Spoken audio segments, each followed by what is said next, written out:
Hello. It's a personal charge that I haven't put out my microphone yet, so don't worry. It's not that I forgot. I'm fixing my microphone. I didn't want you all to hear the fixing the sound of me fixing my microphone. Okay, hello. Hello, ladies and gentlemen. Can you all tell me if there's any staticky sound? Is the background sound louder than I am? Am I louder than the background sound? Is there any staticky sound that I can fix? Let me know. Good morning, by the way. Obviously I woke up late. That's why it's late. I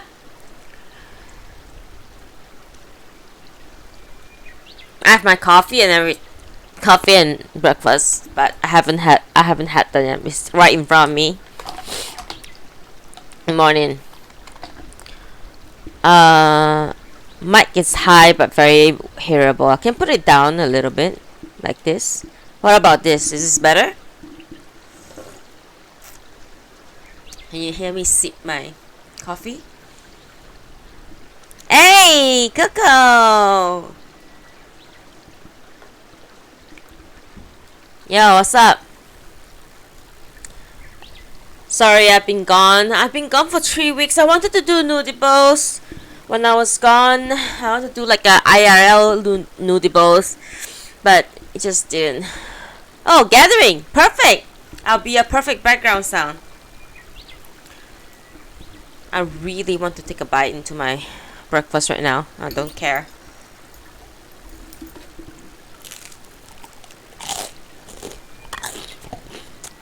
ASMR.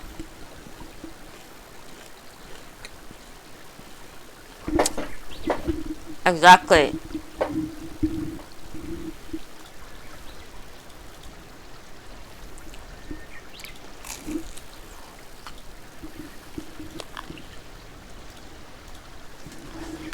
Exactly. But there's 6 of you here already? Holy shit. Right, I woke up late. Is it okay if I take a few bites, Lamau?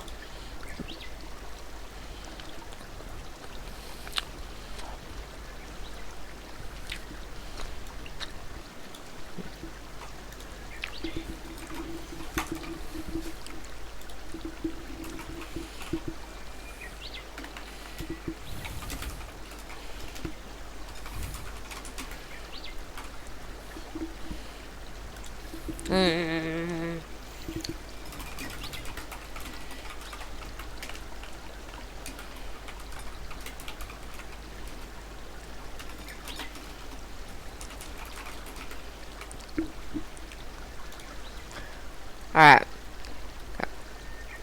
Never mind. One viewer just left because they're like, nope. What? I don't know what you're doing. What am I biting? Sourdough bread. It's my comfort food. Sourdough bread breakfast. Exactly.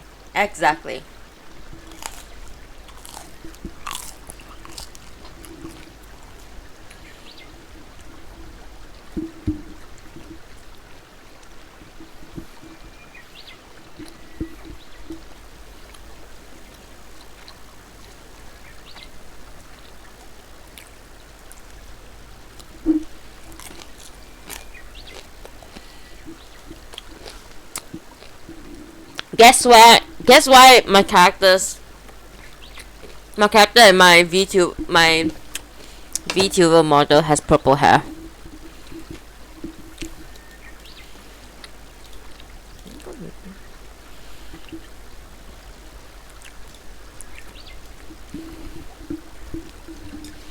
Yeah, I toast it with butter and cinnamon powder, cinnamon powder sugar, basically. And then another one is mentaiko butter spread.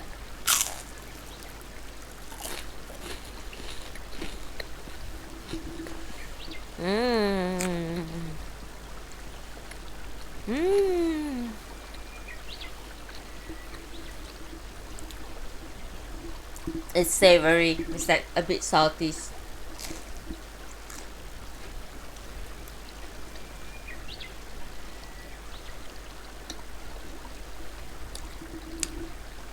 Yeah, it's like those that you can buy online, really.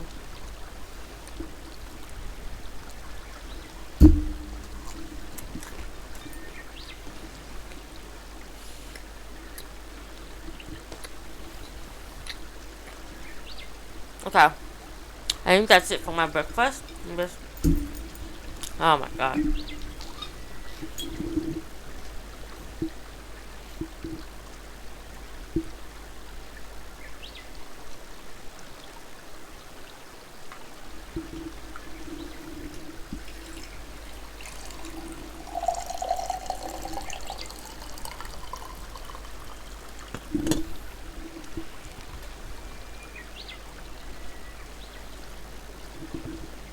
I'll eat the rest later. Let's read. I mean, I'll eat the rest later and then we'll read now.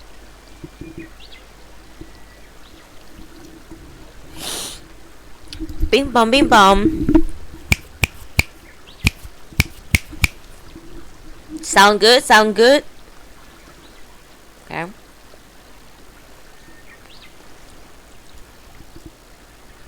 Okay.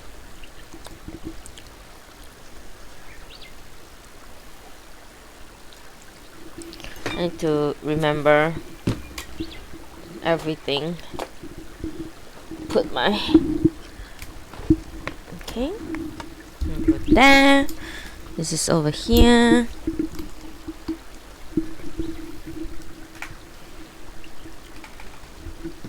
Okay. Good morning. Ohayo gozaimasu. Selamat pagi. 早晨. 早安好. Okay, today we are reading The Cat Who Saved Books by Sosuke Matsukawa.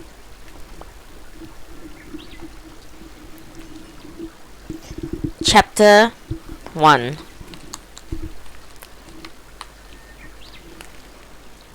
One moment please. For lip balm. I forgot.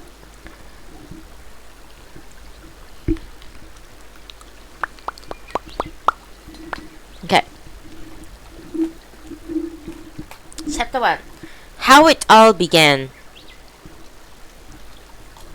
It's important, okay? Don't make fun of me of my lip balm.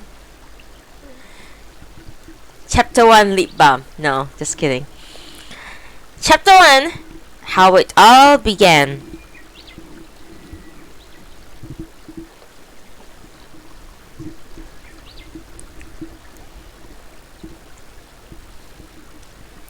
Oh shit, I did the lip smack. I didn't realize I did the lip smack, okay?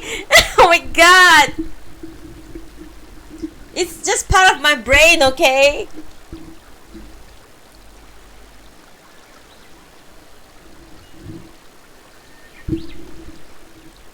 Who doesn't wear lip balm and then not smack their lip? What the fuck? Okay, sorry. You know, on my YouTube, there are people who actually timestamp when I start reading, okay? They actually YouTube people only care about my reading. They don't care about my ASMR, okay? Okay. Okay, we gotta be serious about this. Otherwise my YouTube viewers will be like, the fuck, this girl just keeps talking non-stop about stupid shit. Why is Dian always dying? Stop! I forgot to turn all the shit off, bro. I'm so lazy. Mod, please. Where's my mod? Is my mod busy simping other people? Mod, please go to, I don't know if you can, but please turn off those really long ones. I don't know. Anyway, I'm sorry, YouTube viewers. I'm gonna start reading now. God.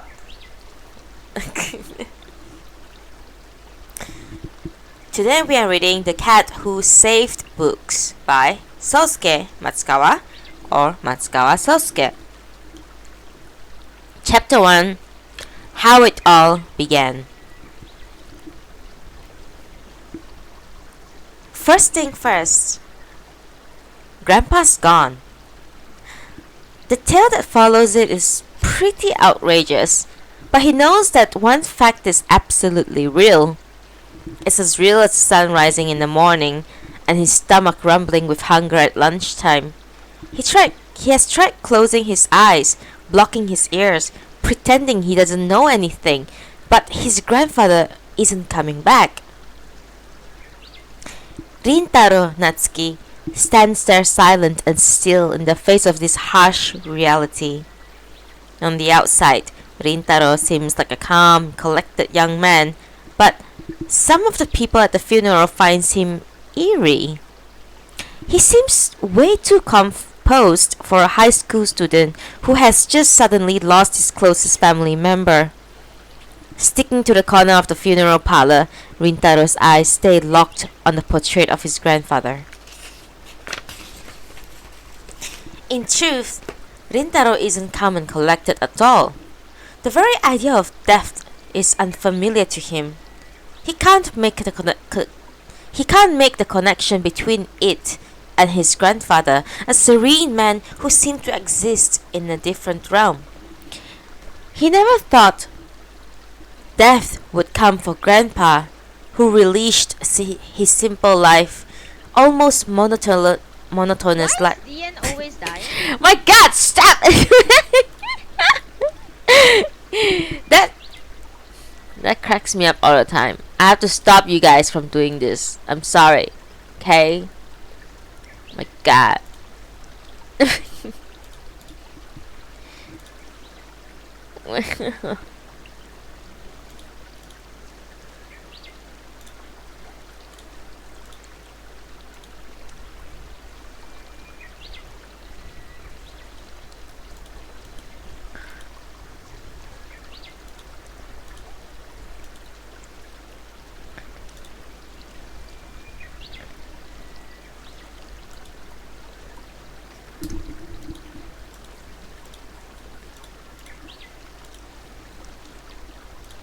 Goodness. Alright.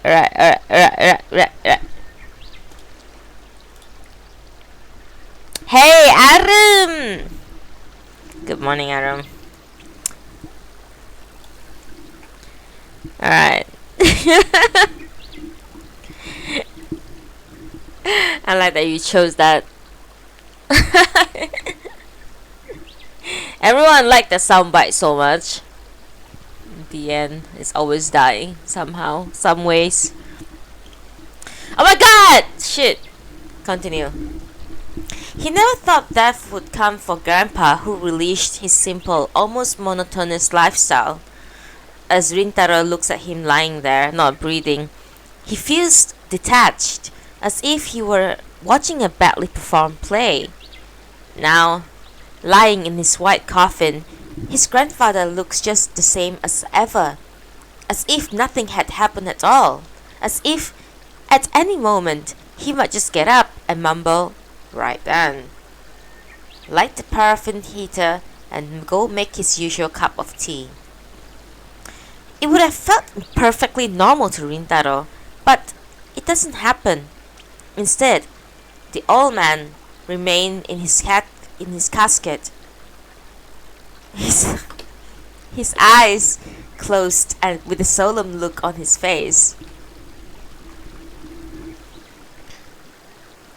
The chanting of sutra drones on and mourners pass by in ones and twos, occasionally offering Rintaro their condolences. First things first, Grandpa's gone. Reality gradually begins to take root in Rintaro's heart. He finally manages to squeeze out a few words. "This is messed up, Grandpa." But there's no reply. That's the most perfect glam I've ever seen in my life. Hey, Bob.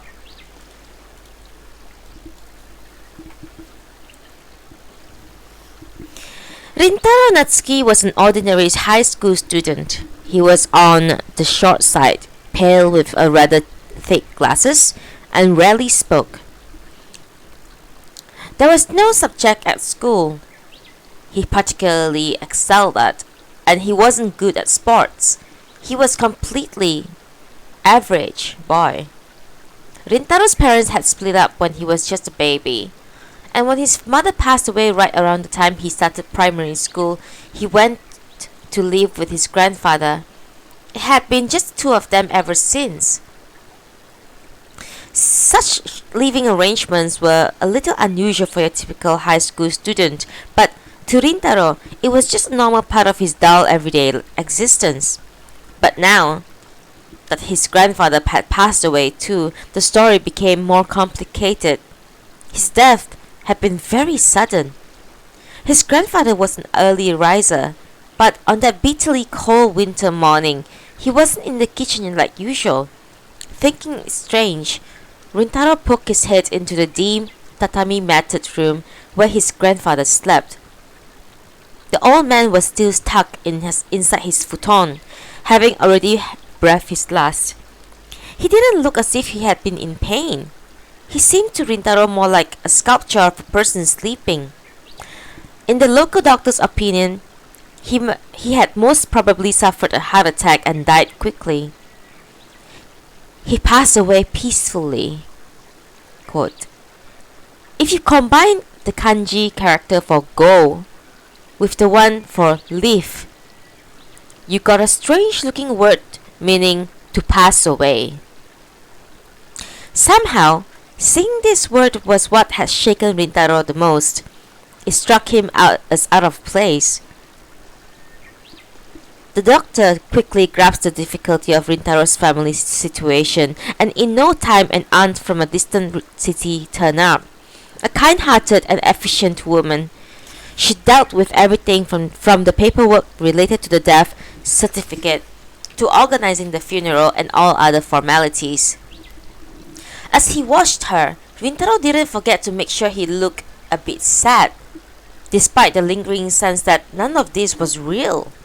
But no matter how much he thought about it, he just couldn't bring himself to sob in front of his grandfather's funeral photo. It felt absurd to him, and it would be a lie. He could just imagine Grandpa grimacing in his casket, telling Rintaro to stop carrying on.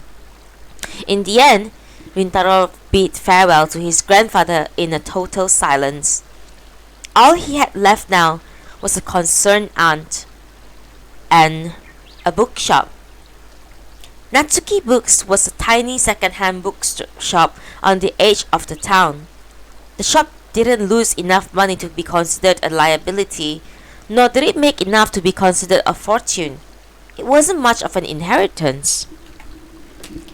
1 second, a sip of coffee.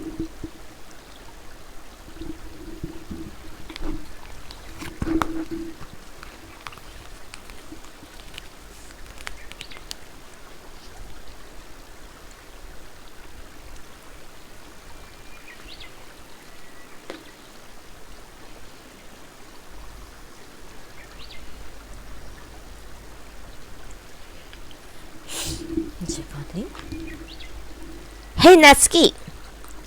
You've got some great books here. The male voice came from behind Rintaro. He didn't turn around. Really? He asked, his eyes fixed on the bookshelf in front of him. The shelves ran from the floor all the way up to the ceiling. They were filled with an impressive number of books. There was Shakespeare and Wordsworth, Dumas and Stendhal, Faulkner and Hemingway, Golding. Too many to name. Some of the greatest masterpieces this world has seen. Majestic, dignified tomes stared down at Rintaro. They were all seasoned second-hand books, but none of them too used or too worn. No doubt thanks to his grandfather's loving care. By Rintaro's feet, the similarly seasoned paraffin heater glowed orange, But despite its best effort, the shop was drafty. Still, Rintaro knew it wasn't only the temperature that was making him feel chilly. So, how much for these two together? Rintaro turned his head and squinted at the books being held out to him. 3,200 yen, he said quietly. Your memory is as sharp as ever. The customer was a boy from the same high school, 1 year ahead of Rintaro, by the name of Ryota Akiba. He was tall and slim, with a cheerful expression and a calm, self-assured air about him that was quite likable. Along with his strong physique, built up by years of basketball training, he had one of the best brains in his year. In addition, he was the son of a local doctor. This was a boy who had a huge number of extracurricular activities. In other words, he was the exact opposite of Rintaro in every way. And these are bargain. With that, Akiba began to pile 5 or 6 more books next to the register on the desk. Mr. Jack of all trades was a surprising avid reader and one of Natsuki Books' regular customers. You know, this is a really great shop. Thank you. Please take your time to looking around. It's our closing sale. It was hard to tell from Rintaro's flat tone if he was serious. Akiba fell silent for a moment. It must have been awful for you, he began cautiously. Losing your grandfather. Akiba swiftly returned to his attention to a nearby bookcase and pretended to scour the shelves. Seems like just yesterday he was sitting there reading, he continued casually. It was so sudden. Yes, I feel the same way, Rintaro said. Rintaro sounded as if he was just trying to be polite. Even if he did feel the same way, there was no hint of friendliness or sociability in his voice. Akiba didn't seem particularly bothered. He turned to look at the younger boy, who was still staring at the bookshelves. But as soon as he passed away, you stopped coming to school. That's not cool. Everyone's worried about you. Who's everyone? I can't think of a person who would be worried about me. Alright, you don't have any friends. Must make life simple. But seriously, your grandpa must be worried sick about you. You have probably got him so anxious, his ghost still wandering around. How is he supposed to rest in peace? Your grandpa's too old to get this much grief. His words were harsh, but there was something gentle about the way Akiba spoke them. Because of their shared connection to Natsuki Books, Akiba had a soft spot for the younger boy and his hikikomori shut-in tendencies. Even at school, he had sometimes stopped Rintaro for a quick chat. Now, his concern was obvious. Akiba had dropped by the bookshop just to check in on him. Akiba watched Rintaro, who remained tight-lipped. Eventually, Akiba broke the silence. So I guess you'll be moving. I suppose so, said Rintaro, without taking his eyes off the bookshelves. I'm going to move in with my aunt. Where does she live? I don't know. Before my grandpa died, I had never met her. The tone of Rintaro's voice never changed. It was impossible to get a read on him. With a slight shrug of shoulders, Akiba dropped his gaze to the books he had put on the counter. Is that why you are having a closing sale? Yes, Rintaro said. Pity. This bookshop's collection is one of a kind. These days, you rarely come across stuff like a whole set of Proust in hardcover. I finally found those volumes of Romain Rolland's The Enchanted Soul when I was looking for here. Grandpa would be happy to hear that. If only he was here to hear it. It would have made his day. You know, being your friend helped me get my hands on so many great books. And now you're going to move. Akiba's bluntness was his way of expressing concern. Rintaro didn't know the right way to respond, so he just stared over at the wall where there's a huge pile of books. Even for a second-hand shop, it was amazing that they could stay in business with the kinds of books that they carried, mostly of which were far from the current trend, and many of which were out of print. Akiba's compliments about the bookshop were not only said to be kind to Rintaro, there was a lot of truth in them. "When are you moving?" Akiba asked. "Probably in about a week," Rintaro replied. "Probably?" Vague as usual. "It doesn't matter. I don't have any choice anyway." "I guess not." Akiba shrugged again and looked up at the calendar that hung behind the counter. "Next week will be Christmas. That's rough." "I don't really care about Christmas. Unlike you, I don't have any special plans." "Thanks for reminding me. Yeah, my schedule sure keeps me busy. It's packed. You know, one of these years I would really like to try staying up to see Santa Claus on my watch." "Oh, really?" Wait. Akiba cracked up laughing, but Rintaro didn't. "Oh, really?" he replied quietly. Akiba pulled a face and sighed. "I guess if you are moving, there's no point in making an effort to go to school. But don't you think you should leave on a good note? There are people in your class who worry about you, you know." He glanced at the pile of printouts and the notebooks on the counter. Akiba had not brought them a little earlier. Rintaro's class president had dropped them off. Her name was Sayo Yuzuki, and she lived nearby. She had known Rintaro since primary school. She was a strong, no-nonsense type and not particularly close with the silent hikikomori Rintaro. When she turned up at the shop and seen Rintaro staring blankly at the shelves, she let out a pointed sigh. "You look like you have no care in the world. Guess the hikikomori's life is treating you well, huh? You doing okay?" Rintaro had shrugged. Sayo frowned, then had turned to Akiba and said, "Should you really be hanging around here? The basketball club were all looking for you." She then turned and strode right out of the shop. She was completely unafraid to be direct with an older boy. That was typical of Sayo Yuzuki. It was her way of showing that she cared. Rintaro admired her for it. "Your class rep is always so driven," Akiba remarked. "She must feel responsible for you. She didn't need to bring you your homework herself." Though Sayo didn't live far away, Rintaro realized that it still must have been a pain to go out of her way when the season was cold enough to see your own breath. "You can have those for 6,000 yen, he said, finally getting to his feet. Akiba raised an eyebrow. "That's kind of pricey for a clothing sale."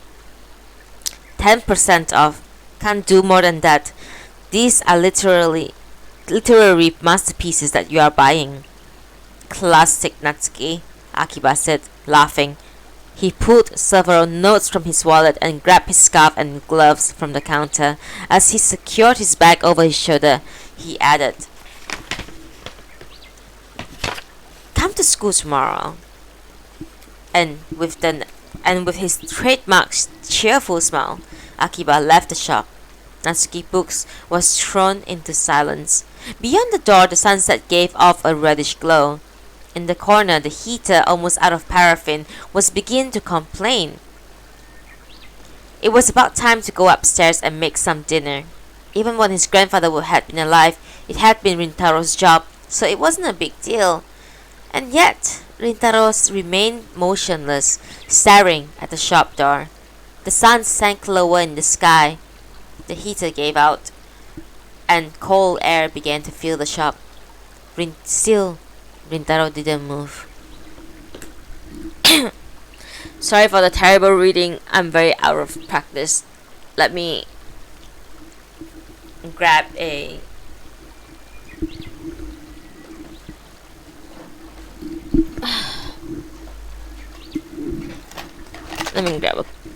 candy.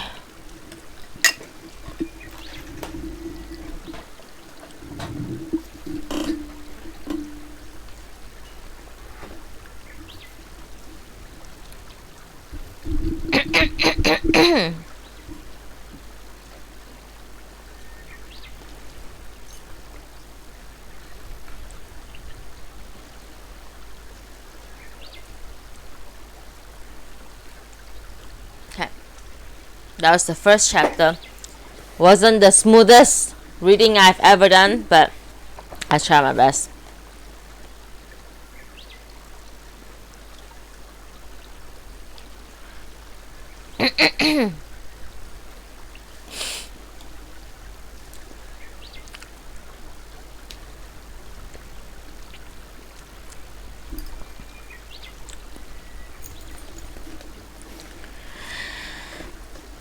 Chapter 2.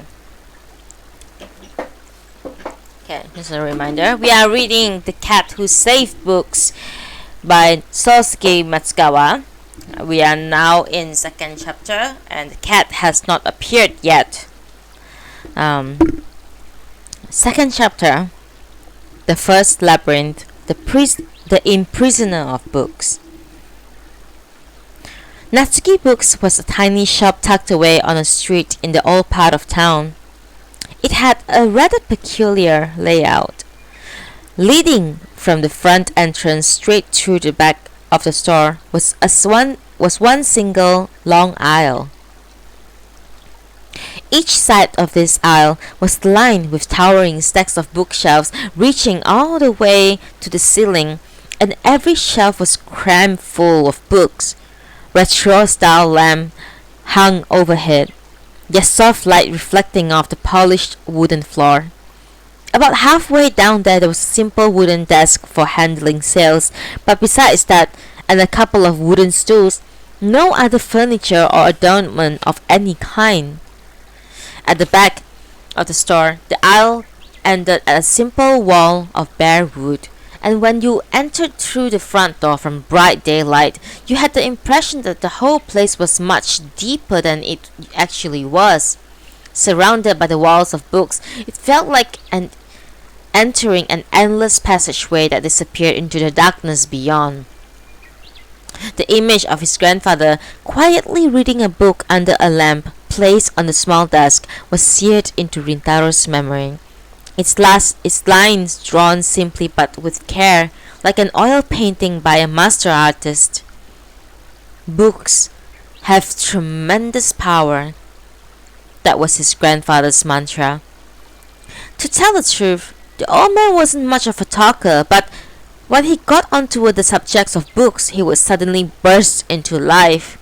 His narrow eyes would crease into a smile, and words flew out of his mouth with passionate energy. There are timeless stories, powerful enough to have survived through the ages. Read lots of books like this. They'll be like friends to you. They'll inspire and support you. Rintaro stared at the tiny bookstore with its walls of books. Its shelves held none of the current bestsellers, no popular manga or magazines. These days, books didn't even sell the way they used to. Regular customers often expressed concern about the survival of Natsuki Books, but the frail old shopkeeper would just nod a brief thank you. The complete worth of needs and well-thumbed old collection of T.S. Eliot poetry remained on the display by the front door.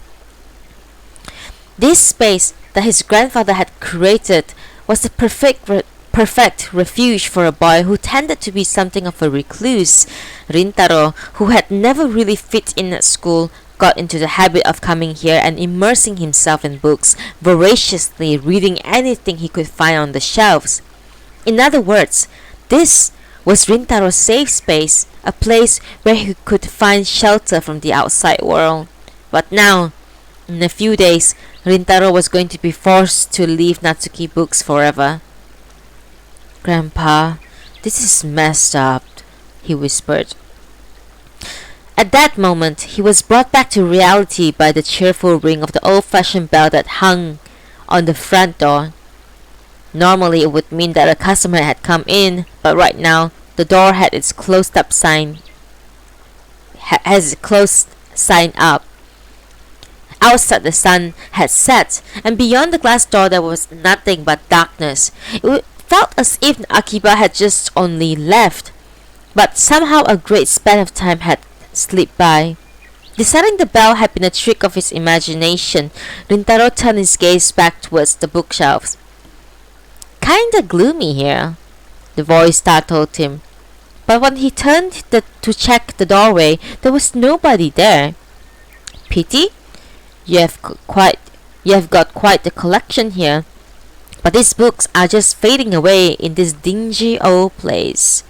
Rintaro realized that the voice was coming from deeper inside the store. He spun back around to see nobody, except, that is, for a tabby cat. It looked like your average ginger tabby, a rather large plump cat with an orange and yellow striped coat. This particular cat had distinctive stripe markings running from the top of his head down its back and tail, typical of a tabby, but its belly and legs were pure white. Against the dimly lit background, its eyes were two gleaming jade stones, and they were fixed directly on Rintaro. Rintaro watched the cat as the cat flexed its long, graceful tail. "You're a cat?" "Got a problem with that?" asked the cat. There was no mistaking it. The cat had just spoken. Although he was shaken, Rintaro managed to scrape together an ounce of calm.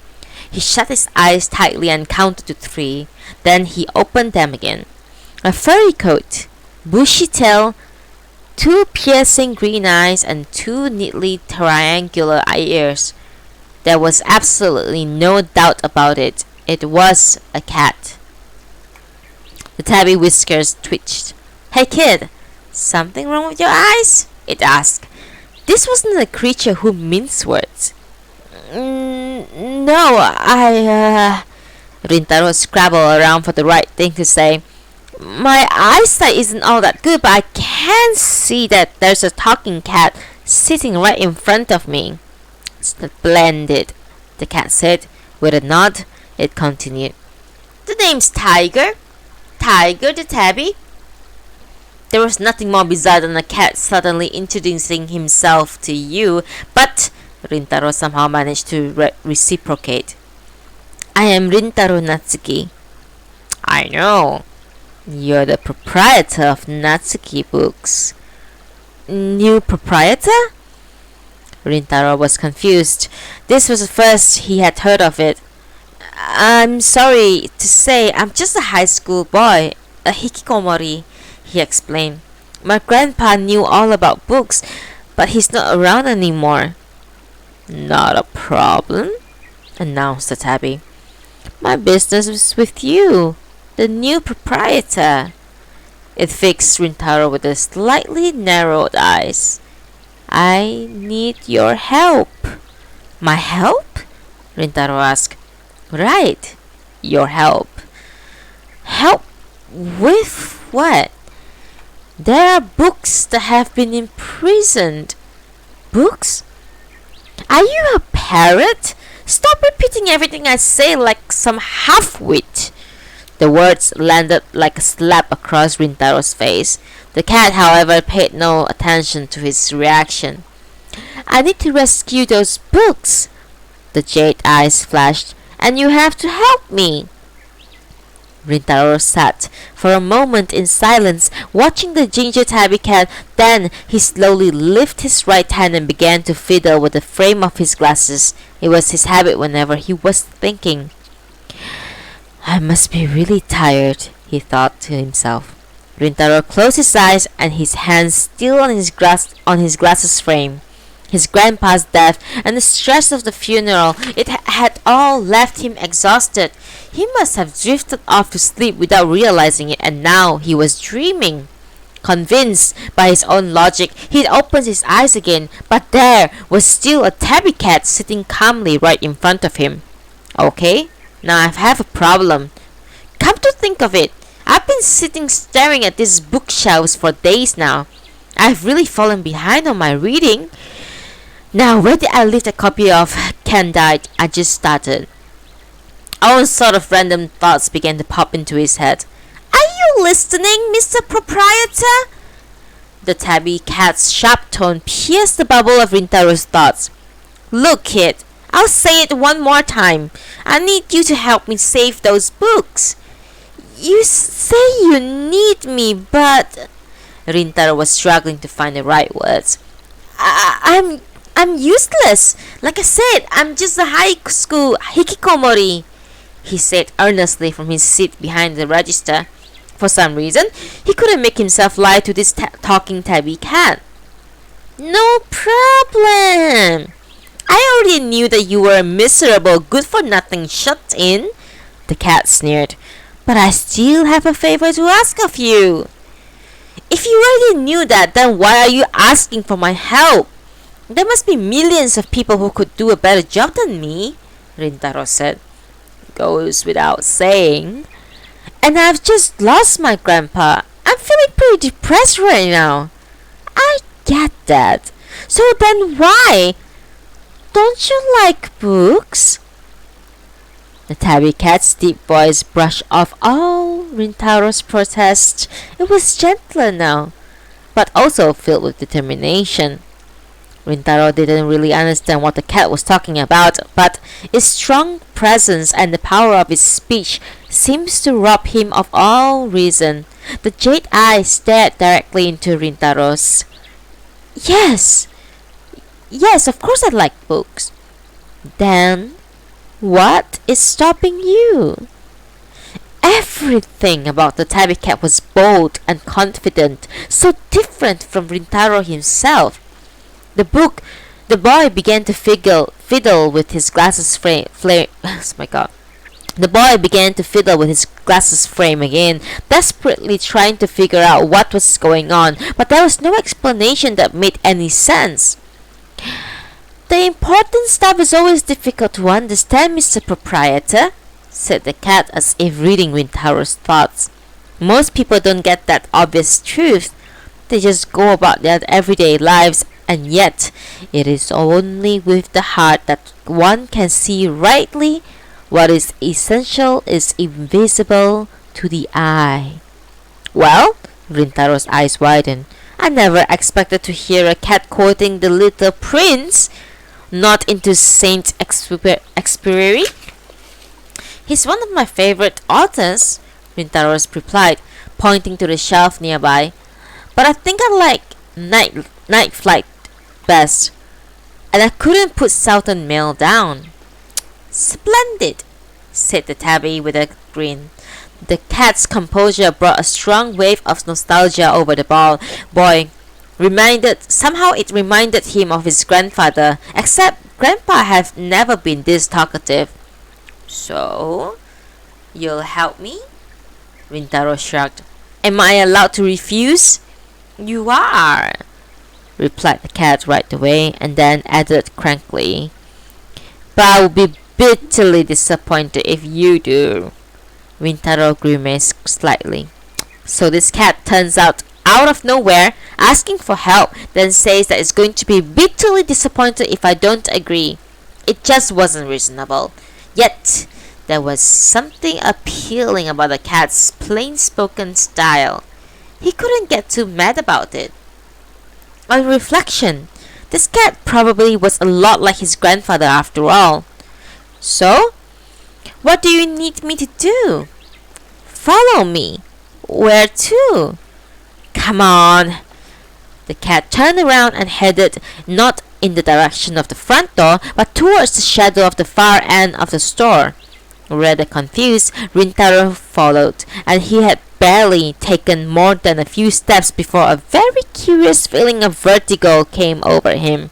Natsuki Books was long and narrow. He had expected to run into a wall at the back in another few steps, but today there was no dead end. The aisle lined with its towering walls of bookcases just kept going. The old-fashioned lamps overhead also seemed to repeat infinitely. As they walked, Rintaro noticed that the shelves were filled with books he had never seen before. Many of them were different from the usual bound books of today. They had left behind the old second-hand paperbacks and moved on to beautiful leather-bound tomes embossed with gold, and the passageway had become a gallery of gorgeous books. Rintaro began to ramble incoherently. The cat looked over its shoulder at him. Are you frightened, Mr. Proprietor? If you're going to bail on me, then now is your chance. I was just about wondering when the store got all these new books, Rintaro replied, peering into the distance, then looking down at the cat. With all these new titles to read, I don't think I'm ready to leave the hikikomori life just yet. Maybe I'll ask my aunt if we can delay the move. Your sense of humor leaves something to be desired, but your heart is in the right place. The world throws all kinds of obstacles at us, and we are forced to endure so much that is absurd. Our best weapon for fighting all the pain and trouble in the world isn't logic or violence, it's humor. Wow, I agree. Holy shit. Our best weapon for fighting all the pain and trouble in the world isn't logic or violence, it's humor. That is a quote right there.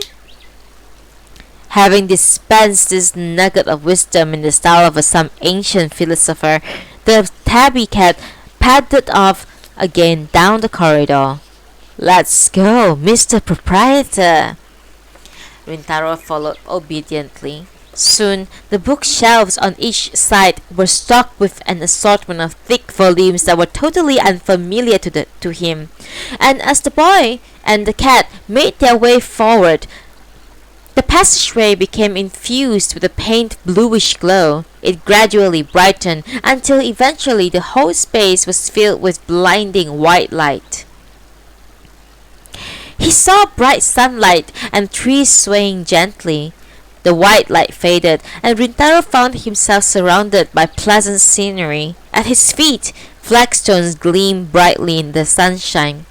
Overhead, the branches of a large mimosa silk tree swayed in the breeze, creating glittery showers of sunbeams, and beyond those, Rintaro screwed up his eyes to try to make it out. A gate?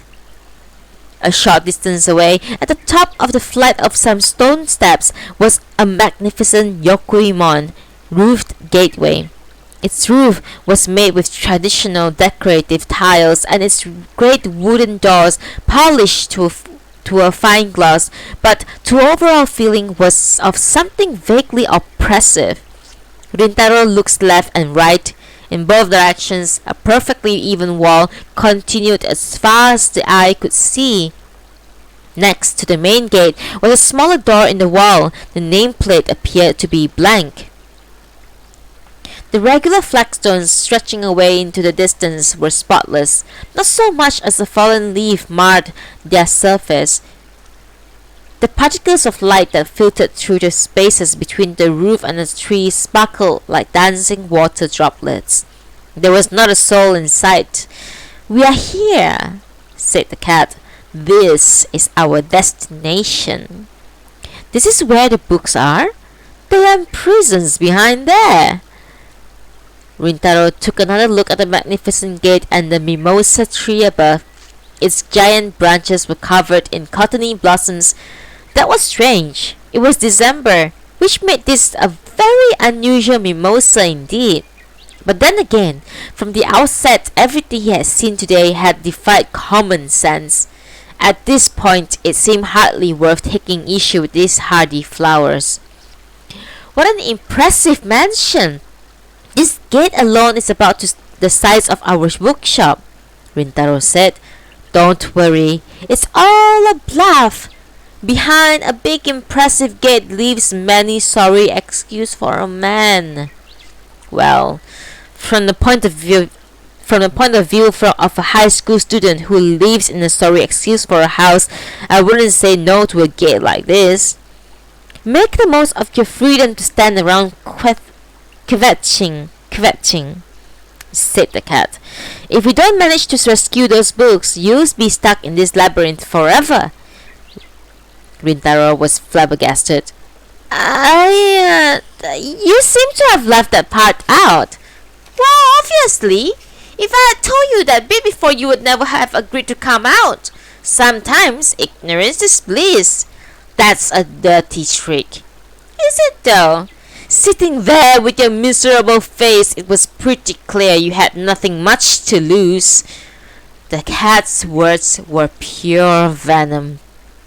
So this is what they mean by brutally honest, Rintaro thought. He stared up at the gloriously blue sky as he formulated his response.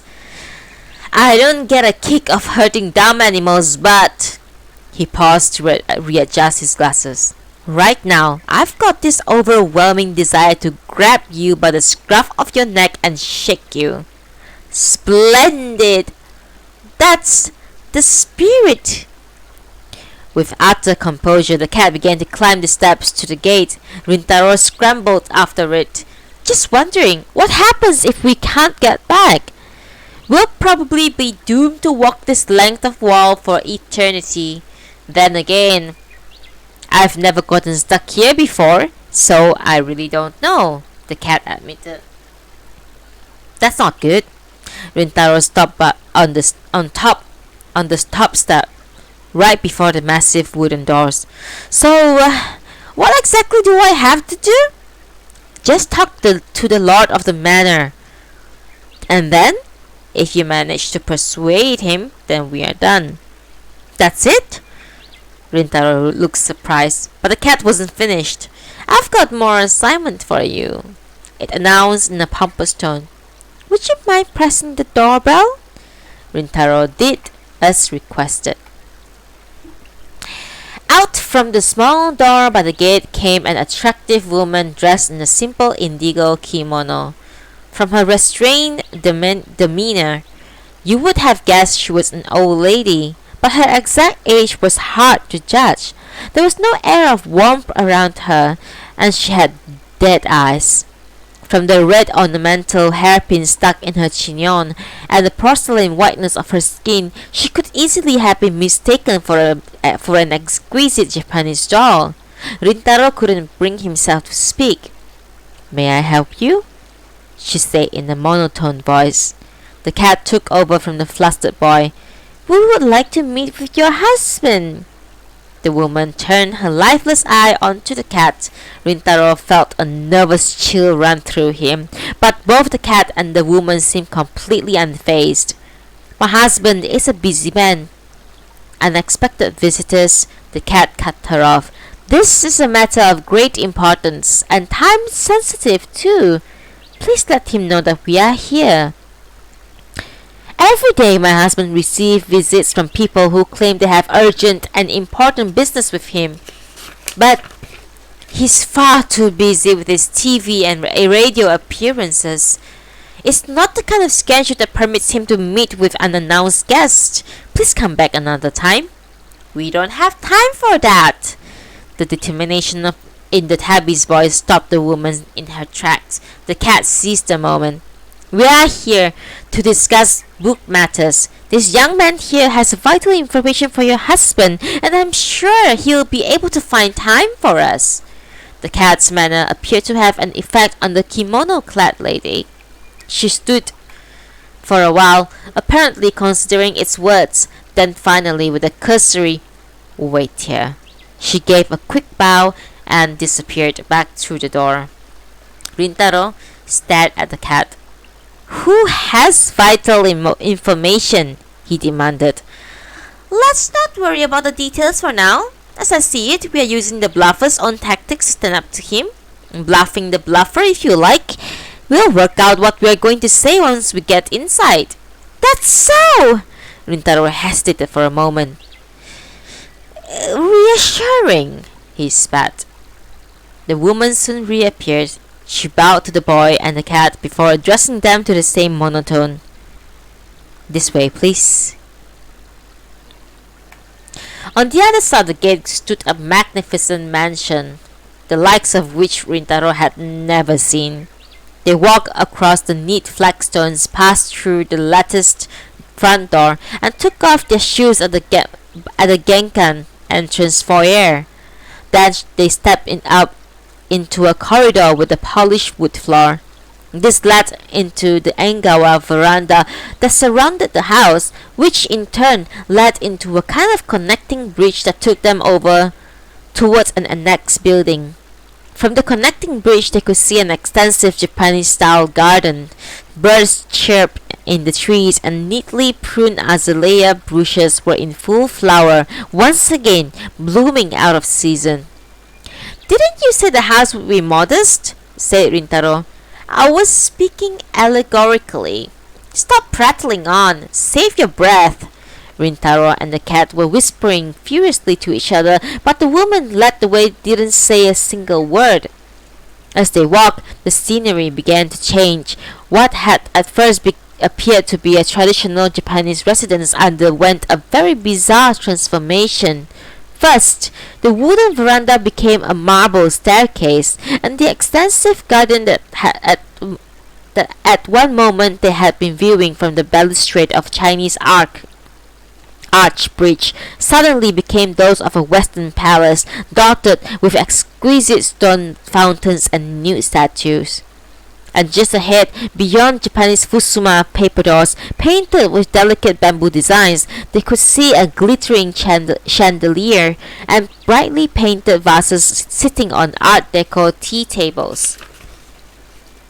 "I don't know about you, but I'm getting a headache," said Rintaro. "Same here." It was the first time the cat had ever agreed with him. "It's like they threw a whole bunch of stuff from all over the world together in one place," Rintaro continued. "It looks like it's full, but in fact it's empty." The cat's response was very zen. "There's no philosophy behind it and no taste. No matter how rich and wonderful it all looks from the outside, when you take off the lid and look inside, there's nothing but a jumble of borrowed junks. It's the worst kind of ignorance." "I think that's going too far," said Rintaro. "I'm just telling it like it is. And anyway, it's really common. You see it everywhere, every day." "This mansion," said the woman, gently interrupting the cat, "have been decorated to reflect my husband's rich and varied wealth of experiences and excellent judgment. I imagine it may be beyond your understanding." For a split second, Rintaro thought this was some kind of a joke. The woman was walking ahead, so he couldn't see her face, but then he realized he sounded far from amused. There was a strange tension in the air as they advanced farther and farther into the residence. Corridors, staircases, connecting verandas, the distance they were covering was extraordinary. And all the while they passed ivory carvings mixed in among Japanese ink paintings, statues of Venus and katana swords. There seemed to be no rhyme or reason behind the arrangement of any of these ornaments. The directions they were moving seemed to change without warning, so they had absolutely no idea where they were in the midst of the chaos. From time to time, the woman would turn and call over her shoulder, "Are you alright?" Rintaro and his tabby friend had no choice but to nod and follow. "Even if we were told to leave now, I'm not sure that I would be able to find my way back," whispered Rintaro. "Don't worry, Mr. Proprietor," said the cat, glancing up at the boy. "I have no idea how to get out of here either." As usual, the cat didn't sugarcoat the truth. At last, they came to the end of their long journey. They walked down one final red-carpeted corridor, at the far end of which was a checkered Fusuma sliding door. The woman stopped in front of it. "Thank you for your patience," she said, placing her hand lightly on the door. It slid open. Rintaro's eyes grew wide as he took in the content of the room beyond. It was a massive hall. Its walls, floor, and ceiling all painted white. The whiteness made it impossible to gauge the exact size of the space, but at the very least, Rintaro could tell that it was unlike anything he had seen before. The ceiling was as high as the school gymnasiums. The walls seemed to go on forever. The hall was filled with neat rows of white painted display cases. Each of these glass-fronted cases were taller than Rintaro, and arranged in what must have been around 20 rows, all perfectly aligned. But even though the start of each row was visible, they stretched far back than the eye could see. However, what amazed Rintaro more than anything wasn't the size of the number of these display cases, it was their contents. Every single case was filled with books. Every shelf of every case was stuffed full. He couldn't tell exactly how many of these giant bookcases were there or the total number of books being stored there. But one thing he knew, the figures must be mind-boggling. Wow! He began to walk down one of the rows of cases. It was breathtaking.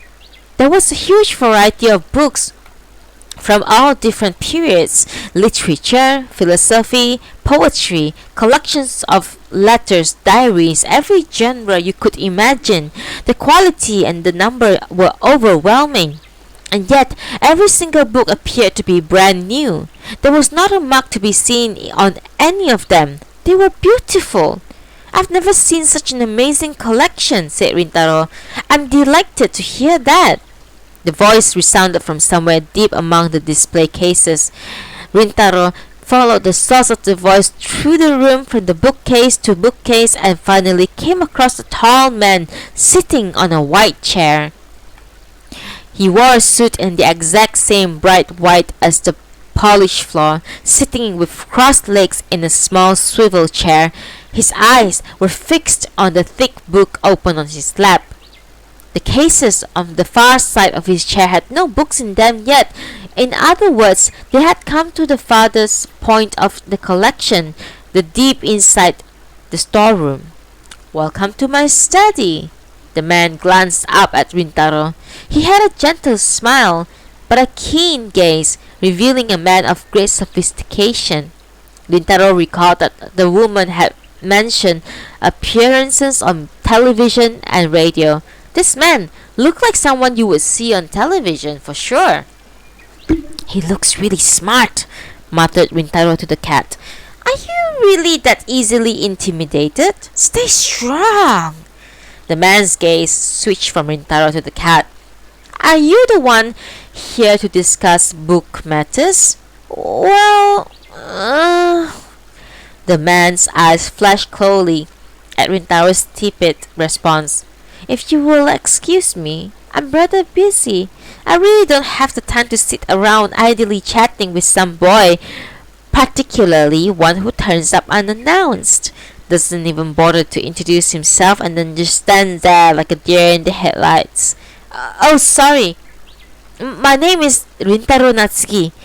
Hurriedly readjusting his posture, Rintaro gave a deep bow. Please excuse us for intruding. I see. The man replied with the narrow eyes. Now, what with this vital information you have for me? If it has to do with books, then I suppose I would like to hear it. Rintaro had been put on the spot, and he had nothing to say. The vital information had never existed. He looked desperately at the cat. We have come to free your books. The cat's white whiskers twitched as he spoke. The man's eyes narrowed further as he looked down at the cat. There was something menacing in his gaze. I really don't have a minute to spare. I have my TV and radio appearances to prepare for, and so many lectures and articles to write. I do manage to squeeze out some time to cast my eyes over these books, my collections from all over the world, but I don't have time to deal with raving lunatics. He sighs deeply, making a show of looking at his wristwatch. I've already wasted 2 precious minutes listening to you. If you have finished, I would like you to leave now. But the cat wasn't going to give up that easily. We are not done talking. I already told you to leave. The man glared at the tenacious tabby. I've only read 65 of my 100-book quota so far. Get out! 100 books? Rintaro couldn't help but ask. You read 100 books a year? Not a year, the man replied, theatrically turning the next page in his book. A month, he continued with a great pomposity. And that is why I'm so busy.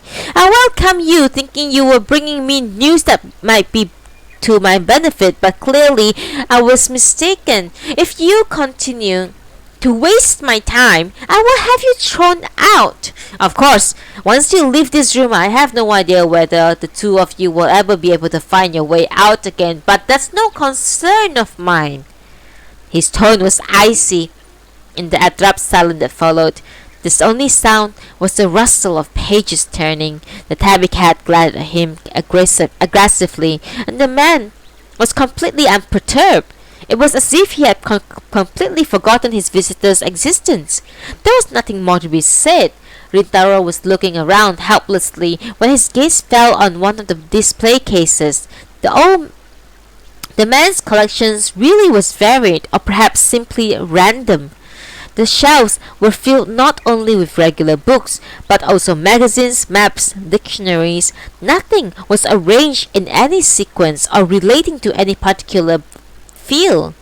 Natsuki Books also had a remarkable collection, but Rintaro's grandpa had always had some kind of a system to his shelf arrangement.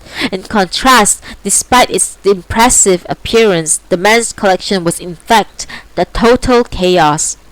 Rintaro took a deep breath. Have you read all of Nietzsche's? He was looking at the bookcase right behind the man. All of Nietzsche's work, including the famous Thus Spoke Zarathustra, along the collection of his letters were lined up inside the glass case. I like Nietzsche's too, he added. How say Nietzsche? Oh God. Sorry. Intermission. I need to find out how to pronounce a word before I pronounce it. Actually, I don't know why I didn't think about Nietzsche. Nietzsche.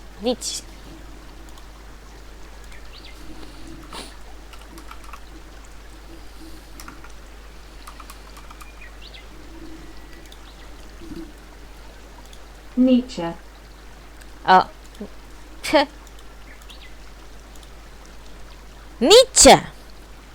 Nietzsche. Sorry. Nietzsche.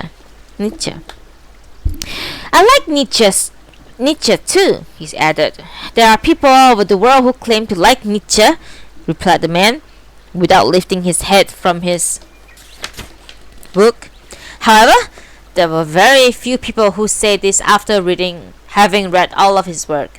They have seen the odd quotation and some watered down abridged version. They try Nietzsche on for size like some fashionable overcoat. Are you one of those two? Rintaro was quick to respond. Scholars who at bottom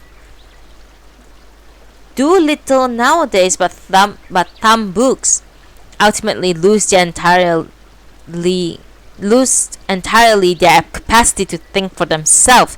But when they don't thumb, they don't think. The man slowly lifted his head from his book.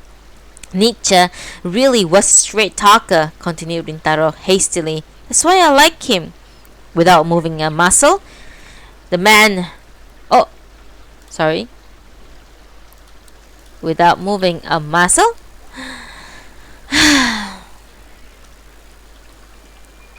The man sat and observed his rather timid conversation partner. His eyes were filled with contempt, but somewhere deep inside was a faint glimmer of interest.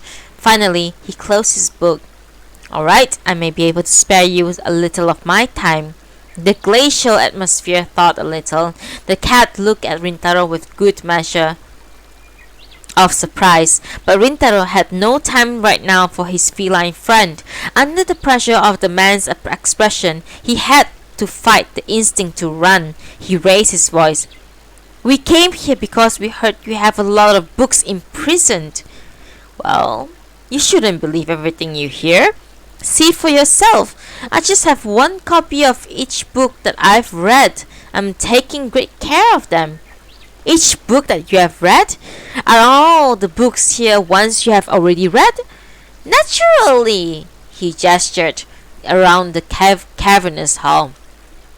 From the first bookcase by the door where you came in, all the way to where I am sitting now, 57,622 books. That's the number I have read thus far. 57,000. The man gave her half smile. It's not that shocking. All the intellectual leaders of our time, such as myself, are constantly reading.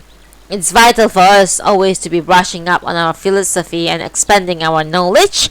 Books have made me the man I am today. They are my dear companions, and thus I am completely bewildered by the two of you coming here with your false accusations. He nonchalantly uncrossed his legs and shot the boy a look.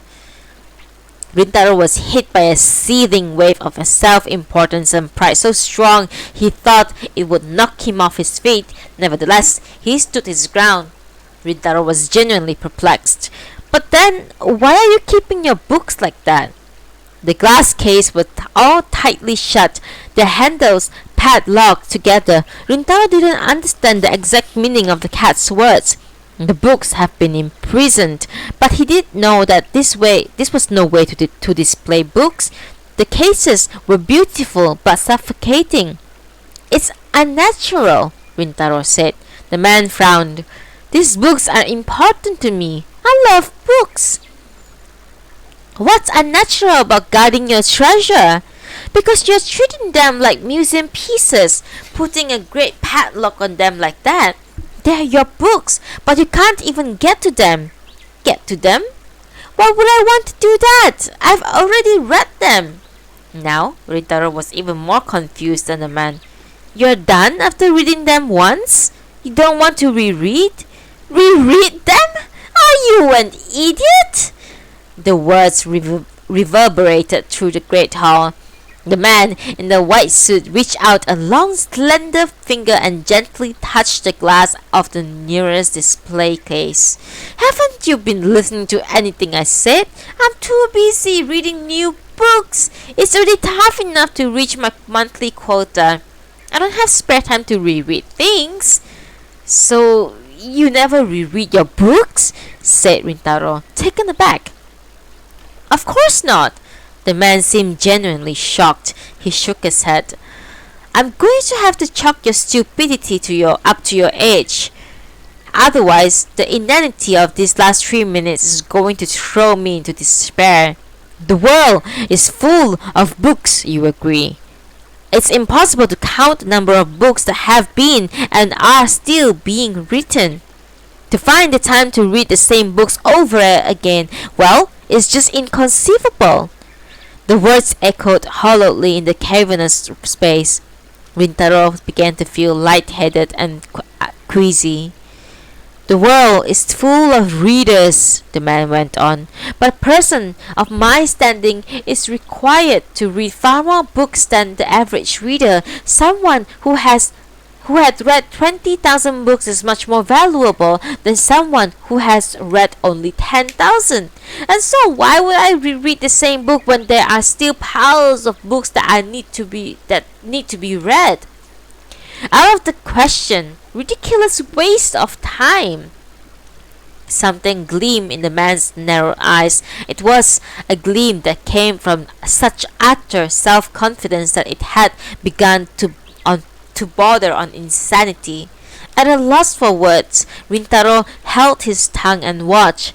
What the man was saying was not completely unreasonable. The building blocks of his argument, however distorted or misshapen they may be, had been neatly arranged into a great unbroken wall. He had built his case, and because the man was so proud, so sure of himself, it was solid and unshakable. Books have tremendous power. That was his grandpa's pet phrase, and now the man in front of Rintaro was claiming that the books had made him the man he was today. It sounded to Rintaro as if the two men were saying the same thing, but yet... Rintaro reached up and began to fiddle with the frame of his glasses. There was something very different about this man. His words were twisted somehow. If he had been Rintaro's grandpa, he would have taken the time to respond to the boy's question calmly and kindly. I'm extremely busy, the man repeated.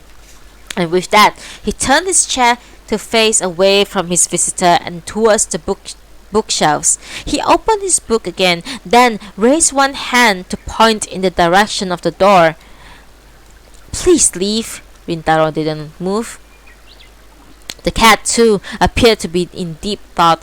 The silence became oppressive. The man went back to the turning pages of his book. The dry, rustling sound filled the cavernous hall. Suddenly, there was a different swishing sound. The white fusuma door had slid open, but there was no one on the other side. No sign of the woman who had brought them here. All they could see was a deep, sinister darkness. Rintaro shuddered. Think about it, Mr. Proprietor, whispered the cat.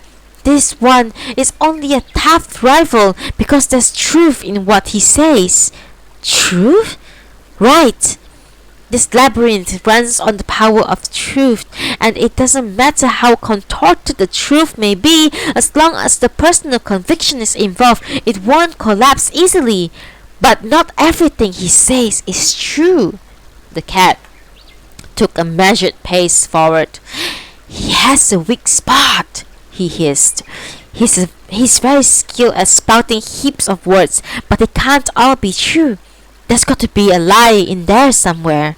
A lie? Something in the atmosphere changed. Rintaro turned to look at the door. Beyond the darkness, a wind had begun to blow, or rather, there was a wind blowing through the hall towards the darkness, easing Rintaro and the cat towards the fusuma door. This wind was steadily increasing in strength. That the destination, that mysterious black vortex of emptiness outside, a chill ran down Rintaro's spine.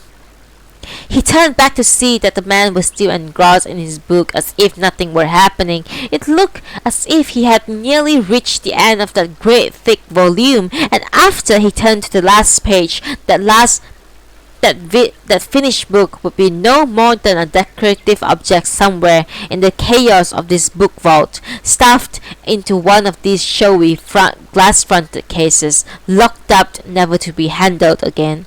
All these books were really imprisoned. The wind had begun to howl now, and Rintaro couldn't hear the cat, who was trying to tell him something. But Rintaro's attention was still focused on the books. He turned to the man. Something's not right. He had only mustered a faint mutter. But the man showed a twitch in response. I'm sure you are lying. This time, Rintaro's voice was louder, and the man turned to glower at him, but Rintaro refused to buckle under the force of his glare. You are lying to us. You said that you love books, but that's not true. What a thing to say! The man's reply was too quick. You are just a kid. Before you incur the wrath of your superior, you had better take that offensive eyesore of a cat and get the hell out of here. You don't love books at all, repeated Rintaro, standing up straighter and looking at the man directly in his eyes. His opponent noticeably flinched. On what evidence? Just look around you. Rintaro's voice came out more forcefully than he had expected. But it wasn't only the force of his voice, it was that he knew exactly what to say. I agree that there's an amazing number of books here. I'm sure it's rare to find such a variety in one place, and you even have precious old books that are really difficult to find these days, but that is all. All? Take, for example, this 10-volume edition here, the Dayton Romances. Rintaro pointed to a row of 10 beautifully bound books on the shelf to his left. The titles stood out boldly in gold letter against a white background. Alexandre Dumas' greatest works, translated into Japanese, were enshrined in the display case. It's not every day you get the chance to see all these works together like this. All 10 books looking as if they have never been opened, in perfect condition. Look at the size of these volumes. No matter how carefully you read them, they must surely end up with a mark or two, perhaps even a bent spine. And yet, They look as if they have just only been delivered brand new. Books are treasures to me. I read each book with the utmost care and place it into the display case when I finish. It's part of my daily routine, and it gives me great pleasure. Then where's volume 11? The man's eyebrows twitched. In the Japanese translation, the Dayton Romances is an 11-volume set. The final volume, Farewell to the Sword, is missing, Rintaro said, causing the man to freeze. Rintaro ignored him. He gestured to the shelf to his right. Over there, you have Jean-Christophe by Roland. But I can see the first and the last groupings of volumes. But there should be a middle grouping too. What about the Chronicles of Narnia? Where's the horse and his boy? You say that books are your treasure, but it doesn't look that way. On the surface, everything seems to be in perfect order, but when you look closely, these shelves are a mess. Rintaro looked up at the ceiling at the great hall. At some point during his speech, a raging wind had dropped to a breeze. This isn't a library for holding your precious books. They are for showing off whatever books you manage to get on your hands. The whole place is nothing but a showroom. He paused for a moment and then turned to look at the man straight in the eye. People who truly love books don't treat them this way. Into his mind has slipped a memory of his grandpa smiling contentedly as he read one of his favorites over and over until it fell apart. He had been completely absorbed in every story. Rintaro's grandpa had always handled the books in his store with the greatest of care, but that doesn't mean that he treated them as decorations. He hadn't been obsessed with having some sort of gorgeous exhibition. He had concentrated on creating a well-maintained space filled with the kind of books people wanted to reach out and pick up no matter how old or well-worn they might be. That was what made Rintaro into a reader. Rintaro repeated something that his grandpa had told him that had always stuck with him. It's good to read lots of books, but make no mistake. The man in the white suit flinched again, but he didn't speak. In silence, Rintaro found his memories turning ever more fluidly into words. Books have tremendous power, but take care. It's the book that holds the power, not you. That's what his grandpa had said back when Rintaro was skipping school and spending his days frenzied raiding the shelves of Natsuki books. Rintaro would shut himself away between the walls of books, immersed in the world of letters and gradually losing all interest in the outside world. The normally taciturn old man would warn his grandson, It's not true that the more you read, the more you see of the world. No matter how much knowledge you cram into your head, unless you think with your own mind, walk with your own feet, the knowledge you acquire will never be anything more than just empty and borrowed. Rintaro would respond with a shrug, while his grandpa calmly continued, Books cannot live your life for you. The reader who forgets to walk on his 2 feet is like an old encyclopedia, his head stuffed with an out-of-date information. Unless someone else open it up, it's nothing but a useless antique. The old man gently ruffled the boy's hair. Do you want to end up a walking encyclopedia? He teased. Rintaro couldn't recall how he answered, but he did remember it wasn't long after that he started going to school again. Even so, he still tended to burrow himself completely in the world of books. His grandpa would sit there sipping at his cup of tea and issue him the occasional reminder. It's all very well to read a book, but when you are finished, it's time to set foot in the world. It finally occurred to Rintaro that this was his grandpa's awkward way of encouraging him, of guiding him. He had done his best. The man in white broke into Rintaro's thoughts. But that's how I've elevated my status, by collecting all these books. The more books you have, the more powerful you are. That's how I got to where I am. And is that why you imprison them? To show them off as if their power belongs entirely to you? Rintaro said. What are you talking about? You think you are so impressive. You built this ridiculous, pretentious showroom just so that everyone can see how many books you have read. Shut up! The man couldn't sit still any longer. Abandoning all pretense of reading his book, he glared angrily at Rintaro. What would a brat like you know? Beads of sweat had appeared on his forehead. Who does society value more? The man who reads the same book 10 times or the man who reads 10 books each, he went on. Obviously, the more books you read, the more respect you get. The more well-read you are, the more fascinating and attractive people find you. Am I wrong? I couldn't tell you if you are right or wrong, but that's not what I'm saying. What? The man was totally confused. What society demands was kind of people get respect. I'm not talking about any of that. So what are you?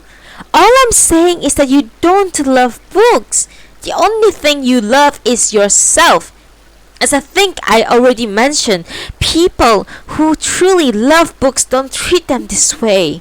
Once again, a deep silence fell over the room. The man seemed to have turned to stone. He didn't move from his spot in the chair.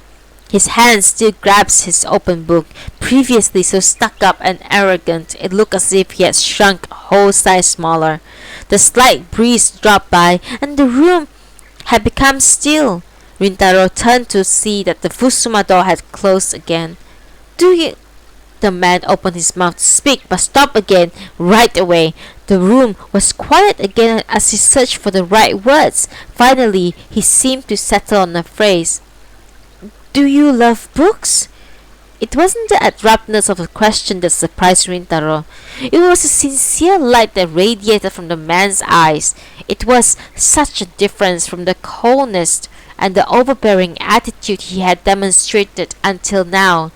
It was a light that showed a new kind of consideration, along with a deep sense of loneliness. Despite everything, do you still love books? The phrase "despite everything" held so much meaning. Rintaro took a moment to consider all its implication. I do, he said firmly. Me too. The man's voice was softer, the steely edge was gone. He sounded almost spiritual. Suddenly, Rintaro heard a curious sound that reminded him of the gentle whispering of a breeze. He looked around to see that the whole room had begun to transform. The giant display cases, once the man in white pride and joy, were beginning to collapse like sandcastles. One by one, the books soared into the air like birds taking flight. I really do love books, you know. And with that, the man carefully closed the book he had been reading, tucked it under his arm, and stood up. As he did so, the nearest display case crumbled into dust, its books now a flock of migrating birds. Rintaro watched in awe as the whole room filled with flapping books. The man in white looked at him. You are an impressive young man. I'm not, really. The man held up a hand to cut him off, then glanced to the side. It turns out you invited the most troublesome guest, he said with a smile. Rintaro realized that he was addressing the woman in the kimono who had materialized out of nowhere. She looked different. Back when she had met them at the gate, she had no expression, almost as if she was wearing a mask. Now there's a smile on her face. You don't need any help getting home. You'll find your way, said the man. His voice rang out over the flapping of the winged books. As the last of the bookcases turned to dust, a pale bluish light began to fill the room, reflecting off the pages of the migrating books and turning the air into a whirl of whiteness. The man looked at his wristwatch. Well, you certainly took up a lot of my time, but I must confess, it was the most enjoyable I've ever spent. I'm very grateful to you. The woman handed him a white hat which he placed on his head, and he turned to leave. Au revoir, he said. The woman beside him had just started to lower her head in a bow when a sudden flash turned everything blinding white. 1 second for a sip of tea.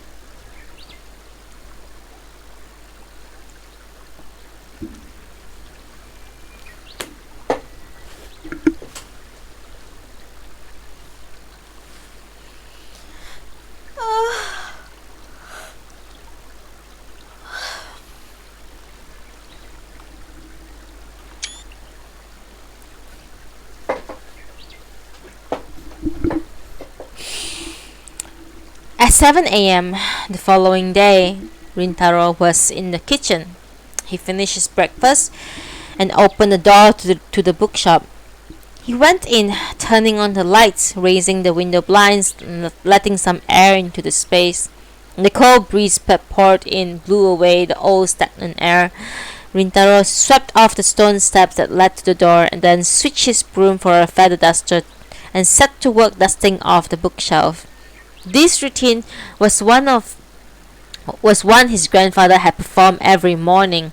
It was the same scene he had observed every morning before going to school, but today was the first time he had ever performed the routine himself. He had picked up and read so many of the books in there, but he never once helped with the cleaning. "What on earth are you doing?" said a voice inside his head, but then a different voice laughed. It's fine, it replied. Both voices were Rintaro's own, and it was true that he had no idea what he was doing. He let out a sigh. His breath was white in the bright but chilly morning air. He started gloomily at the bookshelves, wondering why he had started dusting them at all. Further back in his mind lingered the memory of yesterday's strange encounter. "That was excellent work, Mr. Proprietor." The rich voice came from a tabby cat with a fine coat of fur. Rintaro pulled a face as he watched the cat stroll towards him through the bookshop's narrow space. Its jade green eyes creased into a smile. "What's up?" it asked him. "I'm not used to being praised for anything," Rintaro replied. "It's good to be humble, but there's such a thing as taking it too far." The cat continued towards him. "Your words managed to move somebody. That is a fact. And you succeeded in releasing a huge number of imprisoned books, at the same time making it back home yourself. Without your words, we would never have been able to return and would have ended wandering in that freaky house for eternity." The thought was terrifying, but the cat spoke in its usual nonchalant way. Rintaro spotted the hint of smile in his eyes. "Excellent work. We managed to make it through the first labyrinth." "You're welcome." Huh? Rintaro broke off and stared at the cat. "What do you mean first labyrinth?" "Oh, it's nothing. Don't worry about it." Rintaro was standing in the center of Natsuki books. The tabby cat slipped between his legs and headed towards the back wall once again. "Wait a minute. You said don't worry about it, but... Hey, you! I told you my name is Tiger the Tabby. Try to remember." The cat smiled over its shoulder. "It really was an outstanding work." "Don't change the subject." Rintaro had no sooner uttered these words more than the extra passageway at the back of the bookshop dissolved into a white light, and he found himself standing alone before the wooden wall. It was a whole day since the adventure, but somehow he still felt as if he was dreaming. "Outstanding work, huh?" He could still hear the tabby's voice in his ears. No one had ever praised him so directly before. People had always laughed at Rintaro, called him spineless or weak. He was used to being avoided because he was so glum. But now he was strangely unsettled by these new descriptions being thrown at him. He was so unsettled that he found himself unable to sit down with a book in the dim shop as usual. He grabbed the dusters again and pulled all his energy into cleaning off those shelves. He had just about finish when he heard the front doorbell. He looked over to see Sayo Yuzuki, his neighbor and class rep, wrapped in warm red scarf. She peered into the bookshop and raised one perfectly shaped eyebrow when she saw Rintaro standing there. "What are you doing? What do you—" For a moment he was confused, but then he thought about it. When he thought about it, he realized he should be the one who asking her the question. "It's 7 in the morning. What are you doing here, Sayo?" "I'm going to the band practice. I always leave around now." She raised her left hand to show him a black instrument case. "And as I was passing, I happened to notice that Natsuki Books, which ought to be closed, was actually open. I popped in to see what's going on." She stepped across the threshold and her breath white in the chilled air. "If you got enough time to clean the shop this morning, that means you are planning on heading into school afterward?" she said, her hands on her hip. "Well, but nothing. You have nothing better to do than come to school. Are you really planning to miss the rest of your classes before you move?" "Yeah, I guess so." Sayo gave the stammering boy a dangerous look. "Hey, this is how I feel. I'm the one at my depressed classmate's house, dropping off homework. I'm trying to be nice." Rintaro realized he had never thanked her for bringing his homework but the day before, but as soon as he mumbled "thank you for yesterday," Sayo got a puzzled expression on her face. "Did I say something wrong?" asked Rintaro. "No, I'm just surprised. You didn't look happy at all about it yesterday, but now you're standing here thanking me to my face." "I wasn't happy about it. You're the one who looked pissed." "Pissed?" Sayo was taken aback for a moment and then added, "Not especially." But now she did look a little bit mad. "I was just worried about you, Natsuki." "Worried? About me?" Rintaro said, surprised. "Of course." Sayo looked sharply at him. "Your grandfather dies, and now you have to move away. I got all worried about you. But then I find you just hanging out with Akiba like everything's fine. That really bugged me." "I hadn't realized," thought Rintaro. Selfishly, he had thought that Sayo had been coming by out of duty. Even though she had told him straight out that she was worried about him, he assumed she had just said it out of politeness. It seemed that it wasn't the case. One moment, Sayo was staring at him in amazement, then suddenly she looked away. "Did I really look pissed?" Sayo asked. Rintaro was lost for words. It wasn't because of a question. It was because, despite seeing Sayo hundreds of times, he had never noticed before how bright and beautiful her eyes were. When he thought about it, he realized he lived right around the corner, but he had never had a face-to-face conversation with her before. "What? Did I seem like that big of a jerk?" "I didn't think that at all." "You are a really bad liar, Natsuki." Rintaro had no answer for that. He reached up with his right hand and fiddled with his glasses for a moment.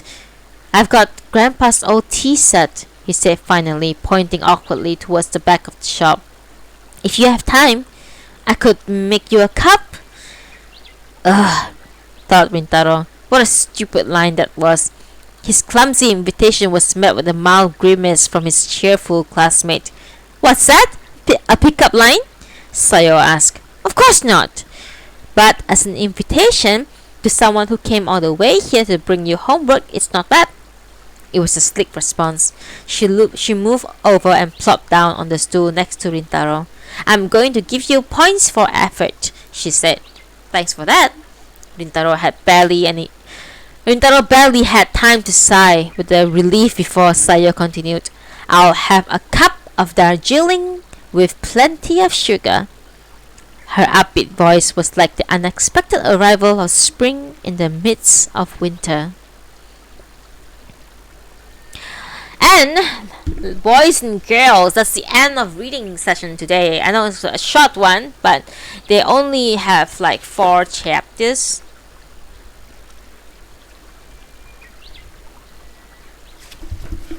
Yeah. It's like, wait. Oh no, I still have one more chapter. I'm sorry. My bad. My bad. Let's continue. The third chapter. Tomato.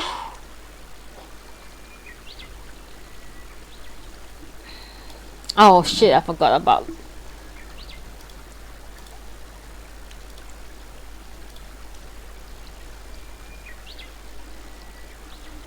One more chapter. One more chapter. Yes, Arum. One more chapter. We have one more chapter. Don't worry. I already marked down like where I should stop. I don't know why I thought that I would be stopping there.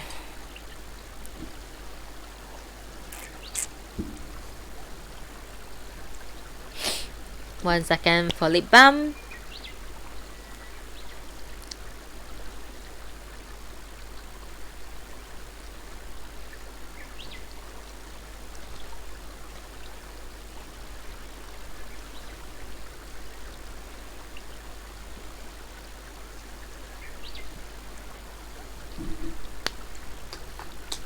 The second labyrinth, the mutilator of books.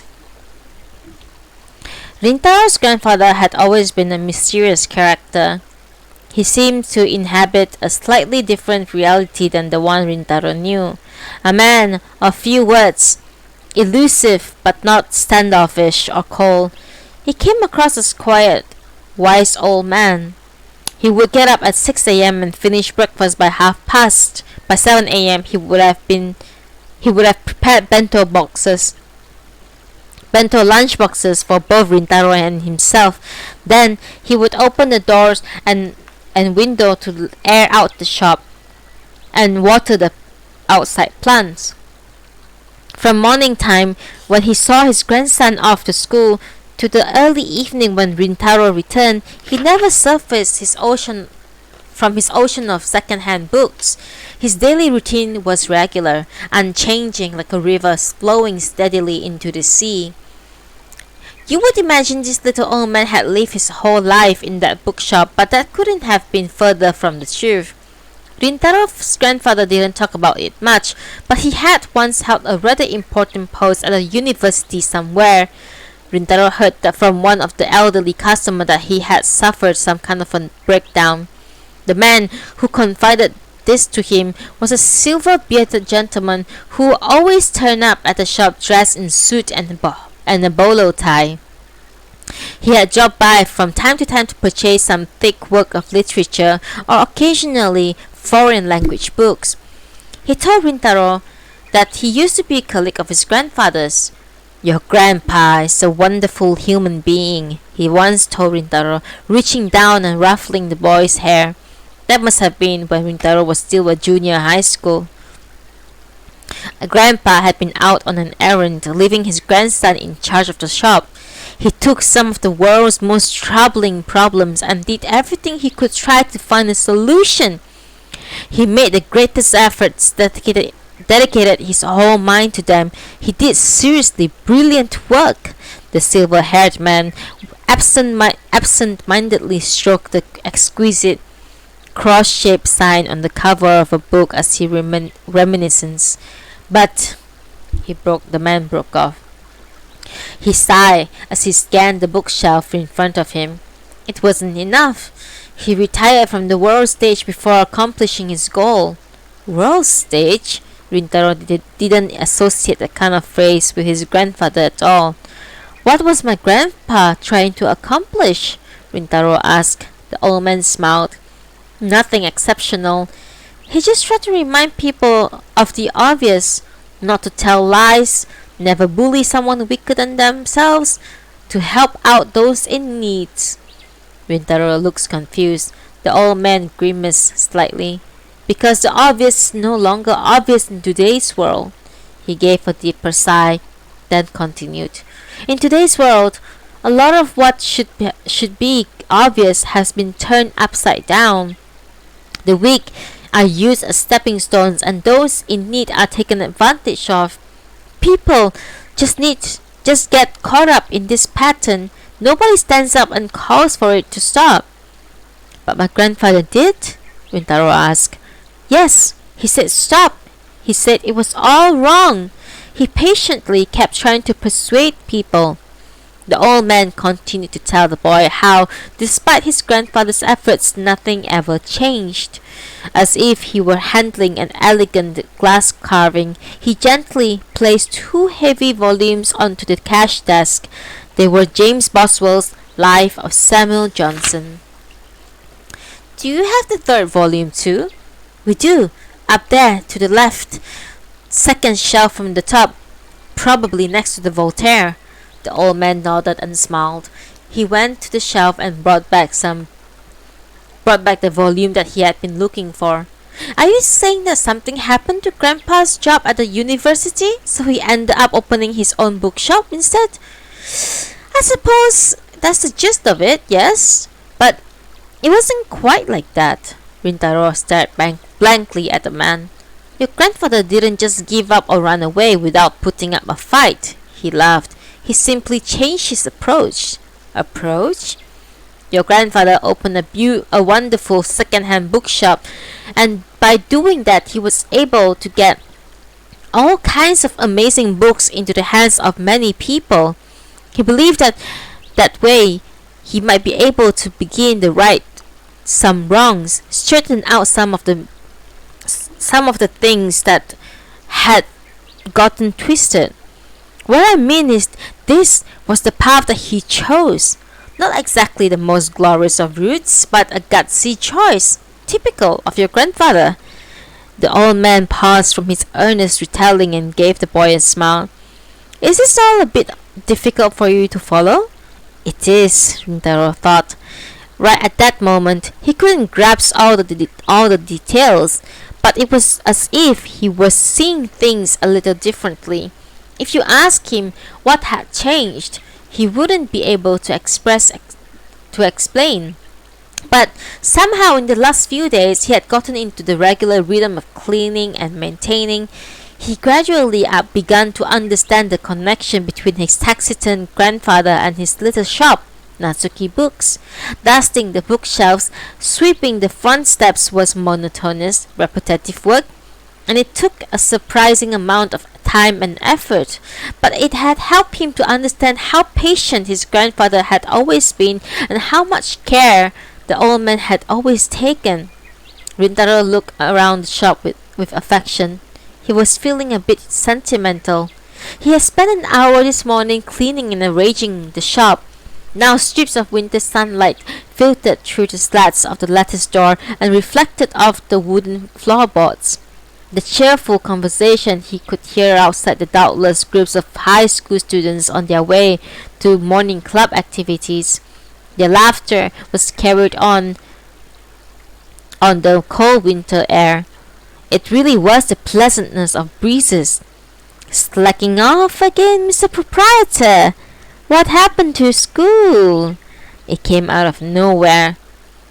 But this time Rintaro wasn't faced by the familiar voice. He rested the handle of his duster on his shoulder and turned around to look. The furry tabby was sitting at the far end of the narrow aisle. The back wall had vanished once again and had been replaced by rows of bookshelves stretching in forever into the bluish light. Rintaro grimaced. I would like to welcome you with an "Irashaimase," as I do my other customers. But could you come in by the front door for once? That way is supposed to be the back of the wall. You seem strangely unperturbed to see me, Mr. Proprietor, said the cat in his distinctive deep voice. Its jade eyes had that knowing gleam. It would be helpful if you reacted with a little more amazement. I would be much more amused. I've been thinking about how you called where we went to the first labyrinth. That means there's going to be a second one, right? Such amazing powers of wisdom, such penetrating insight. Guess that will save me the trouble of explaining. Explaining what? The second labyrinth. I need your help again. You're not. Rintaro glanced down the never-ending aisle of books. You're not gonna get me to help you rescue books again, aren't you? He ventured. The cat's reaction was grandiose and far from humble. Correct! Somewhere, there is a man who steadily acquires books from all over the world, then chops them up into tiny pieces, said the cat solemnly. He collects books and then mistreats them horribly. We cannot let him continue to get away with it. Rintaro sat down by the stool by the cash desk and began to fiddle with his glasses. He was silent for a while, observing the tabby at his feet. What? The cat protested. Do you think staring at my face is going to make things better? Are you coming with me or not? You are pushier than ever. You never do anything unless I pushed you. And I can tell you that my life is a lot easier if I don't have to be pushy. The light in the green eyes seemed to get more intense. Rintaro thought it over a little while longer. Okay then. He sighed deeply. So I just follow you again? The cat seemed taken aback by the simple response. It narrowed its eyes. What a refreshing attitude. I thought you were going to start squirming like a little worm again. Well, I may not properly understand difficult concepts, but one thing I learned from my grandpa was that you should always handle books with care. Helping people out may not be my forte, but when I hear that books needs my help, then I am ready. The cat's eyes widened a moment and then narrowed once more. Fine then. There have been a hint of a smile, but before Rintaro could really register it, they were interrupted by the jingle of the doorway. He turned to see a face peering in through the doorway. You alive, Natsuki? It was the peppy voice of class rep Sayo Yuzuki. Rintaro glanced at the clock and saw it was 7:30 a.m. She must have been on her way to morning band practice again. Rintaro went into a panic. Who's this? Your girlfriend? Said the cat. Be quiet! Rintaro hissed. It's only 2 days since Sayo and Rintaro had a tea together. Rintaro had only replied vaguely to her pleas for him to go back to school, and ever since he had stayed holed up inside Natsuki's book. Really, there didn't seem any reason to go to school at all at this point, but he always wavered whenever Sayo was there in front of him. And in what was already such a delicate situation, for her to come and try to persuade him first thing in the morning while he was talking to a cat, well, it was awkward to say the least. What's up? Nothing's up.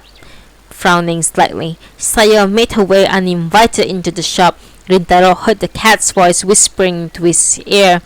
Don't worry, Mr. Proprietor. Only certain people are able to see me, and only under special conditions. Just act like I am not here.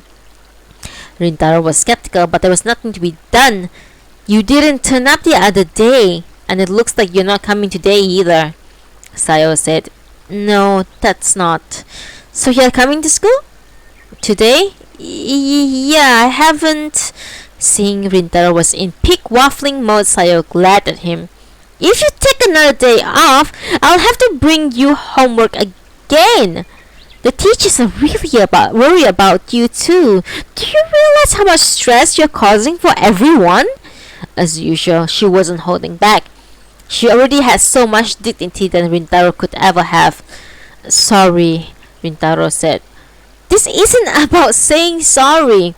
If you plan to come, then come. If you want to skip, just skip. I know your situation's really tough right now, but if you keep wimping out on making any kind of decision, nobody will be able to help you. Sayo's rapid-fire delivery style only made Rintaro feel worse. He had believed that he was so unimportant, such a nobody, that his absence from school would go unnoticed, but the look on his class rep's face told a different story. A laugh came from just behind him. She is spot on. People are really worried about you. You clearly have more friends than you care to admit. The tabby seemed to be enjoying itself a little too much. So Rintaro turned and flashed it a look. It paid him no attention, his furry coat shaking with laughter. But to Rintaro's alarm, Sayo let out a short gasp and looked down in the direction of his feet. Of course, that was where the poison-tongued tabby cat was sitting. The cat froze and then followed with an extremely uncomfortable silence. "Can you actually see me?" it asked Sayo in a voice tinged with wonder. "And hear my voice too?" "A talking cat?" The tabby startled in shock. Sayo was looking straight at it and then shifted his gaze to the faint blue light at the far end of the bookshop. What was that?" Rintaro Rintaro followed her gaze. His hands slowly moved up to his glasses. "Didn't you mention about certain people and special conditions?" "Yes, that's supposed to be the case." The cat was unusually flustered. "Well, this is a bit of a mess." "Natsuki," said Sayo, "I'm seeing something really weird." "Well, that's a relief. I thought it was just me." Rintaro's casual response left Sayo speechless. The cat, however, had already regained its usual composure. It padded its way over to Sayo and gave a deep bow. "I am Tiger the Tabby." There was a surprising grace in its movement. "Nice to meet you." The girl still seemed confused, but then in the next instant she reached out and scooped the cat up in her arms. "So cute!" Both Rintaro and the cat froze. "What an adorable tabby cat, and how cool that it can talk!" "Are you okay with this?" whispered Rintaro to his feline friend. Sayo was quite taken with the cat, and her delighted voice filled the shop. The cat, finding itself squeezed cheek to cheek with the girl, began meowing helplessly. "So now you meow?" said Rintaro with a sigh of defeat. Girl, boy, and cat made their way down the center aisle with a giant towering bookcases on either side. The tabby took the lead, followed by Sayo, and Rintaro took up the rear. The cat stepped silently. Sayo had a light spring to her step, but Rintaro practically trudged. "Sayo, you really ought to turn back." Sayo turned and glowered at Rintaro. "What? So you're the only one who can go on fantastic adventures with the talking cat?" "Fantastic adventures?" Rintaro tried again, this time with a little bit more trepidation. "There's no need for you to get involved in this stuff. It's dangerous." "Dangerous?" Sayo gave Rintaro a hard look. "So, Natsuki, you're telling me to shut up and let a classmate put himself in danger?" "Well, no, that's not what I meant." "Which is it?" "If it's not dangerous, then it should be no problem for me to go with you. If it's dangerous, then it wouldn't be a good idea for me to let you walk into it alone. Am I right?"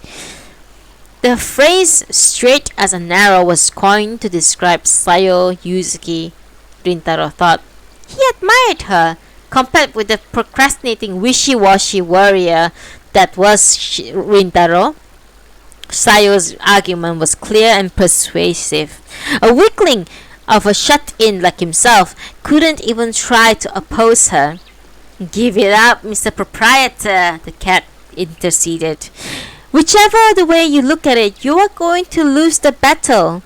"I admit I'm in the weaker position, but I don't need to hear it from you, seeing you're the cause of the whole problem," Rintaro said. "Well, I guess you could say that, but she saw me. What can you do?" The cat was throwing out its usual quick responses, but it didn't have quite the same energy in its voice as before. It was still rather shaken by what had transpired. "I can't see into the future," it continued. "I would never have guessed it would happen. You always act as if you know what you're doing, but in fact you're just winging it, aren't you?" Rintaro said. "You are outsmarted by me, Natsuki," Sayo butted in, Don't take it out on the poor kitty. What are you talking about, take it out on? Well, aren't you? I'm worried about getting my class rep mixed up in this bizarre thing. I feel responsible, that's all. Of course, it would be a big problem if anything happened to me, but it would be the same if anything happened to you too, right, Natsuki? There's a quick wittedness buried in her seemingly casual tone. Seeing Rintaro tongue-tied, Sayo continued her verbal assault. You know, your personality is not all bad, Natsuki, but I really cannot stand this part of it. And with that, she picked up the pace, bravely following the cat farther down the long passageway and the antithesis of Rintaro, for whom every action was done in fear. The cat came over to him and cocked his head to look up at his face. Young love, what are you talking about? Just as Rintaro managed to mumble his question, the party finally entered the perimeter of a bright white light. A hospital? That was Rintaro's first thought. They emerged from the dazzling light into the wide open space, filled with men and women in white coats, rushing about to and fro, and as the dazzle of the light faded away and the space came properly into view, the bizarreness became clearer. Ahead of them was a giant stone walkway. The width was about 2 school classrooms, and the depth seemed to go on forever. To either side, a line of mighty elegant pillars, evenly spaced, supported a grand arched roof. If you took in only these pillars, the view resembled an ancient Greek temple. But there was something very odd about people coming and going. They appeared from between the pillars on one side, then disappeared between the ones on the opposite side.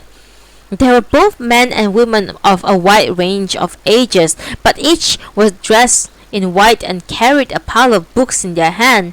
Their movements were identical.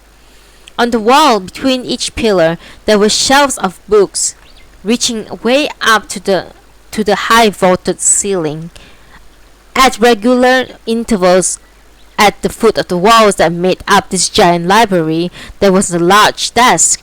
Teams of workers were busily researching for books on the shelves and piling them up on the desk. Next, they would pick up different books from the desk and return them to the shelves. If you looked carefully, you could see that there was a series of narrow pathways cut into the walls and staircases leading up and down. The people would emerge from these pathways, stop in front of one of the desks to drop off and pick up books, cross over the giant walkway, and disappear once more into one of the passageways on the other side of the room.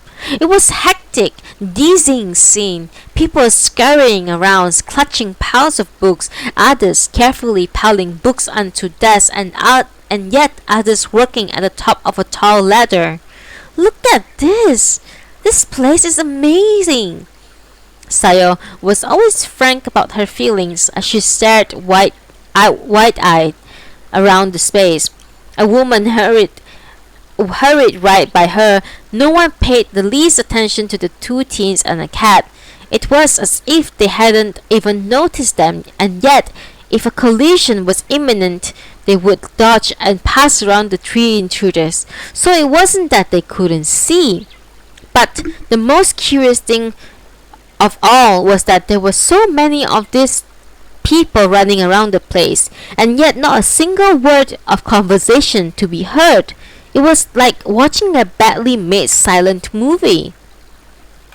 So somewhere in there's a person cutting up books? Asked Rintaro. That's what I heard. What are we going to do? The cat shrugged. Look for him? The cat quickly approached the nearest of the men and called out to him, Excuse me, I would like to ask you something. The man stopped in his tracks, a tall pile of books in his arms. He looked down at the tabby cat with obvious irritation. He was middle-aged, well-built, but his complexion was oddly pale. What is it? I'm busy. What the hell is this place? The cat's tone was scornful, but the man's reply was matter-of-fact. This is the Institute of Reading Research. We are the world's largest research facility dedicated to all aspects of reading. Reading research? Sayo asked. The man ignored her furrowed brow. Then I would like to meet the person in charge, the cat said. Person in charge? Right, the head of this facility, the director. Or if you are calling it a research institute, maybe I should call them a doctor, a professor? You're looking for a professor? Yep. Give it up, said the man without even blinking. There are as many people in the world with the title of professor as there are stars in the sky. Japan is full of professors. Try shout out professor right now. 4 out of 5 of the scholars in this room will turn around. They are all professors with their own particular field of research. There are thousands of them here, experts in speed reading to stenography. There are always brand new professors turning up in all sorts of fields: rhetoric, syntax, style, phonology, studying character fonts, paper quality, you name it. This place is overflowing with them. Here, you'll have a lot more luck finding someone who isn't a professor. The cat looked disappointed at the man's response, and the latter took advantage of the moment of silence to bid them goodbye and be on his way. Hey! The cat called after him, but he was already disappearing into one of the passageways behind the pillar. Rintaro and Sayo just stared back blankly after him. What the hell was that? The cat ignored Rintaro and set off again along the giant walkway, stopping the next man to cross its path. He was a different age and build to the previous one, but had the same bloodless complexion and was carrying a similar pile of books. What is it? I'm really busy. We are looking for someone. You better not, the man shot back. This is a vast research facility full of people who look alike, think alike, and are all likewise busy. Of course, everyone is eager to assert their own uniqueness, but since everyone is equally obsessed with asserting it, there's nothing unique about anyone. It turns out it's impossible to distinguish between us. In a place like this, trying to find a particular someone is not only difficult, it's meaningless. Goodbye. And with that, he was gone. Next, the cat spoke to a relatively young woman, but her washed-out complexion and mystifying reply was just like those of the previous 2 men. Right as they were looking around for the 4th person to ask, Sayo collided with the young man. He had lost his grip on his pile of books and they piled over the floor. I'm so sorry, she said, bowing. The man threw her a look of contempt and quickly began to gather up his books. Rintaro began to help him, but suddenly came to a halt, a book in his hand. Recommendations for a whole new way of reading. Whatever way he looked at it, it was a poor title for a book. Where is the person who wrote this book? He asked. The man raised an eyebrow and stared at Rintaro. We are looking for the man who wrote this book, Rintaro repeated. If you're looking for the director, go down those stairs to the director's office. You'll find him in there. His arms full of books once more, he flicked his chin in the direction of one of the pillars to the right of the room. Behind it was a tiny set of stairs leading downwards. The director so devoted to his research that he locks himself down there in his office and rarely comes up to ground level. If you go down there, you are bound to meet him. Somehow, his reply managed to be pompous without showing the slightest emotion. Thank you, said Rintaro, bowing. But by the time he had lifted his head, the man had already disappeared up the staircase on the opposite side of the hall. 1 second for tea.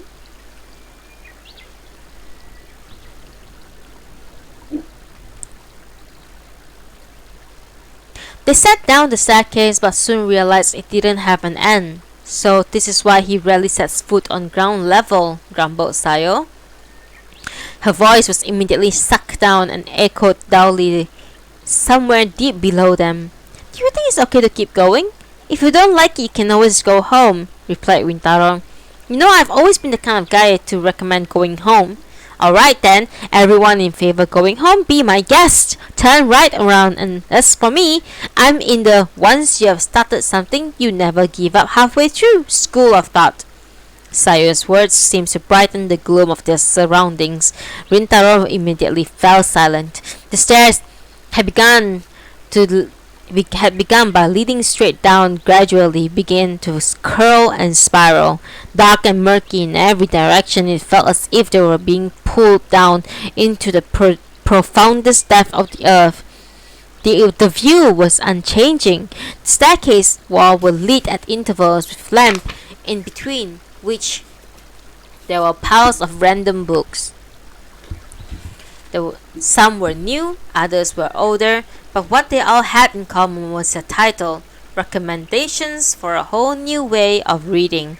From time to time, men in white coats would pass them, coming up the stairs with an armful of books, but they would hurry on by, paying the trio absolutely no heed. Out of a sudden, Sayo cried out, "Beethoven?"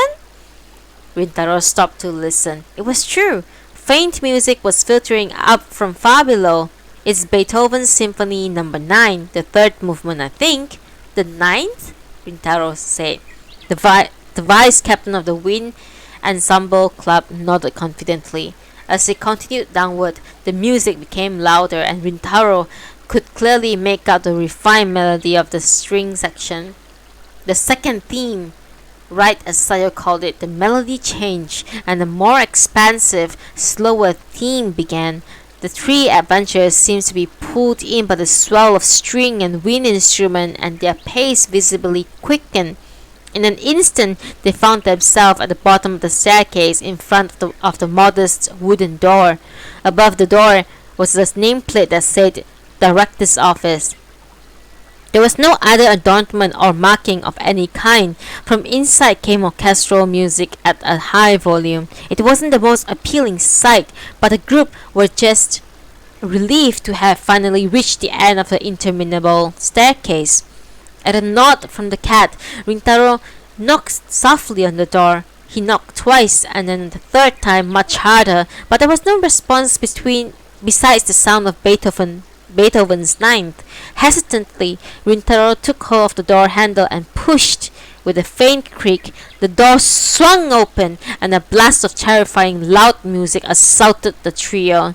The room was not particularly large. Well, it was hard to guess its actual size due to the piles of books and papers stacked up to the ceiling on all four sides.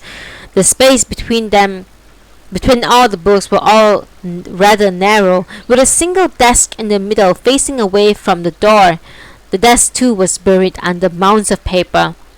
Sitting at the desk, his back to Rintaro and the others, was a man, not tall, but rather heavily built.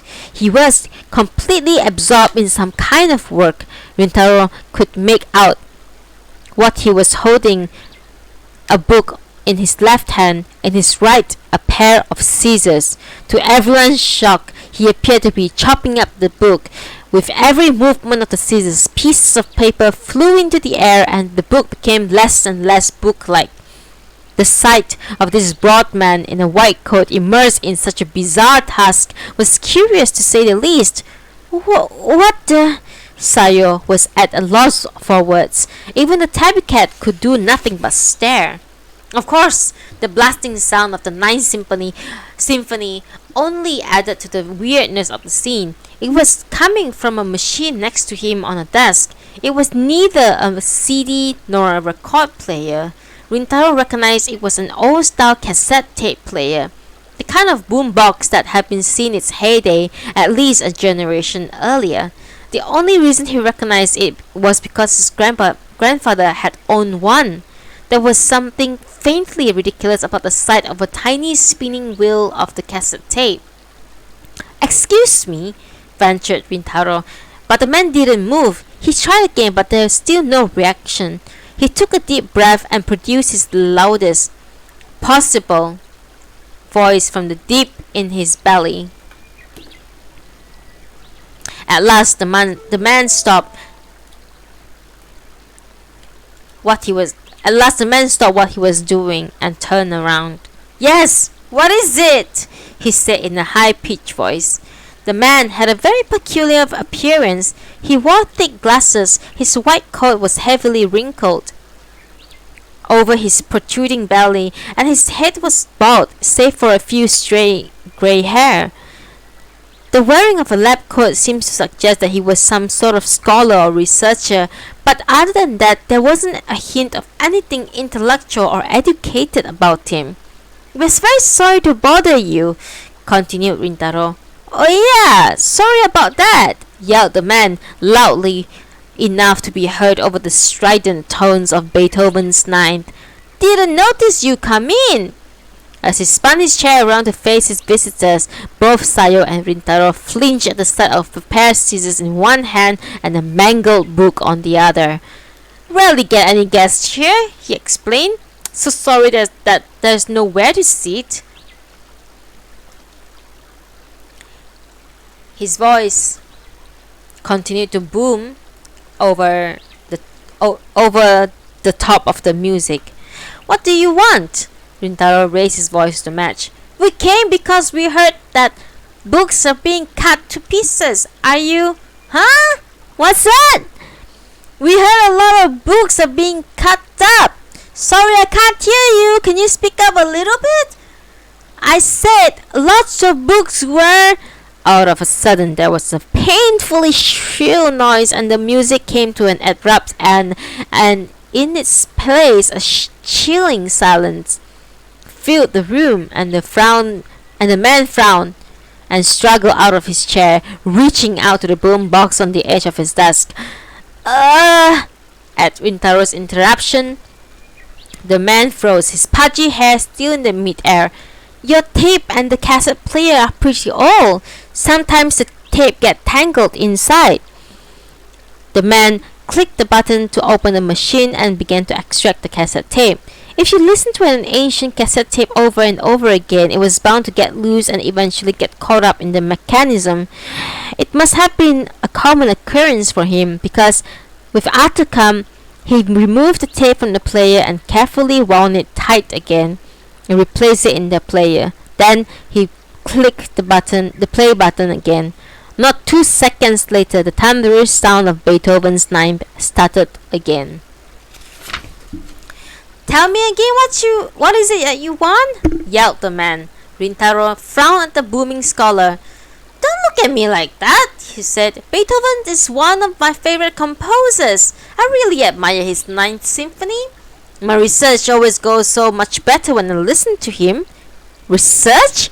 What research?" Rintaro spat out with disgust, but the middle-aged man didn't seem to notice. On the contrary, he nodded with delight. "I'm very glad that you ask. The focus of my research is, in short, the streamlining of reading."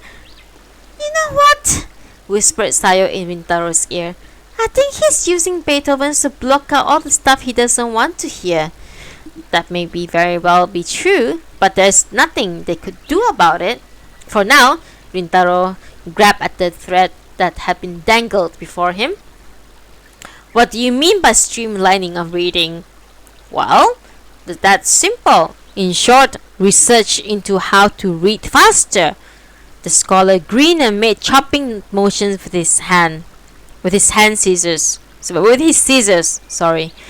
"There are so many books in the world, but we humans are so busy that we can never find the time to read them all.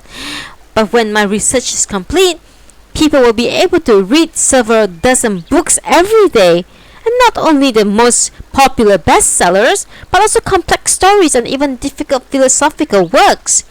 This is going to be one of the greatest accomplishments in history of mankind." "Dozens of books a day? Are you talking about speed reading?" Rintaro and Sayo responded simultaneously. The scholar nodded happily. "Speed reading is a very important skill. But in general, speed reading doesn't work unless you are familiar with the kind of text that you are reading. For example, it's extremely useful for picking out information you need from a list of stock prices in newspaper, but someone new to philosophy isn't going to be able to speed read Husserl's ideas pertaining to a pure phenomenology. Just like that. Now, a self-satisfied smile on his face, he added a dramatic pause and raised a thick forefinger in the air. I have been successful in combining a second skill with speed reading.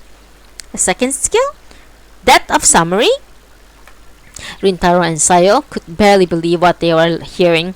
The moment was punctuated by the end of the symphony's third movement, and there was a fleeting silence. Then the fourth movement began with its intense cacophony of wind instrument.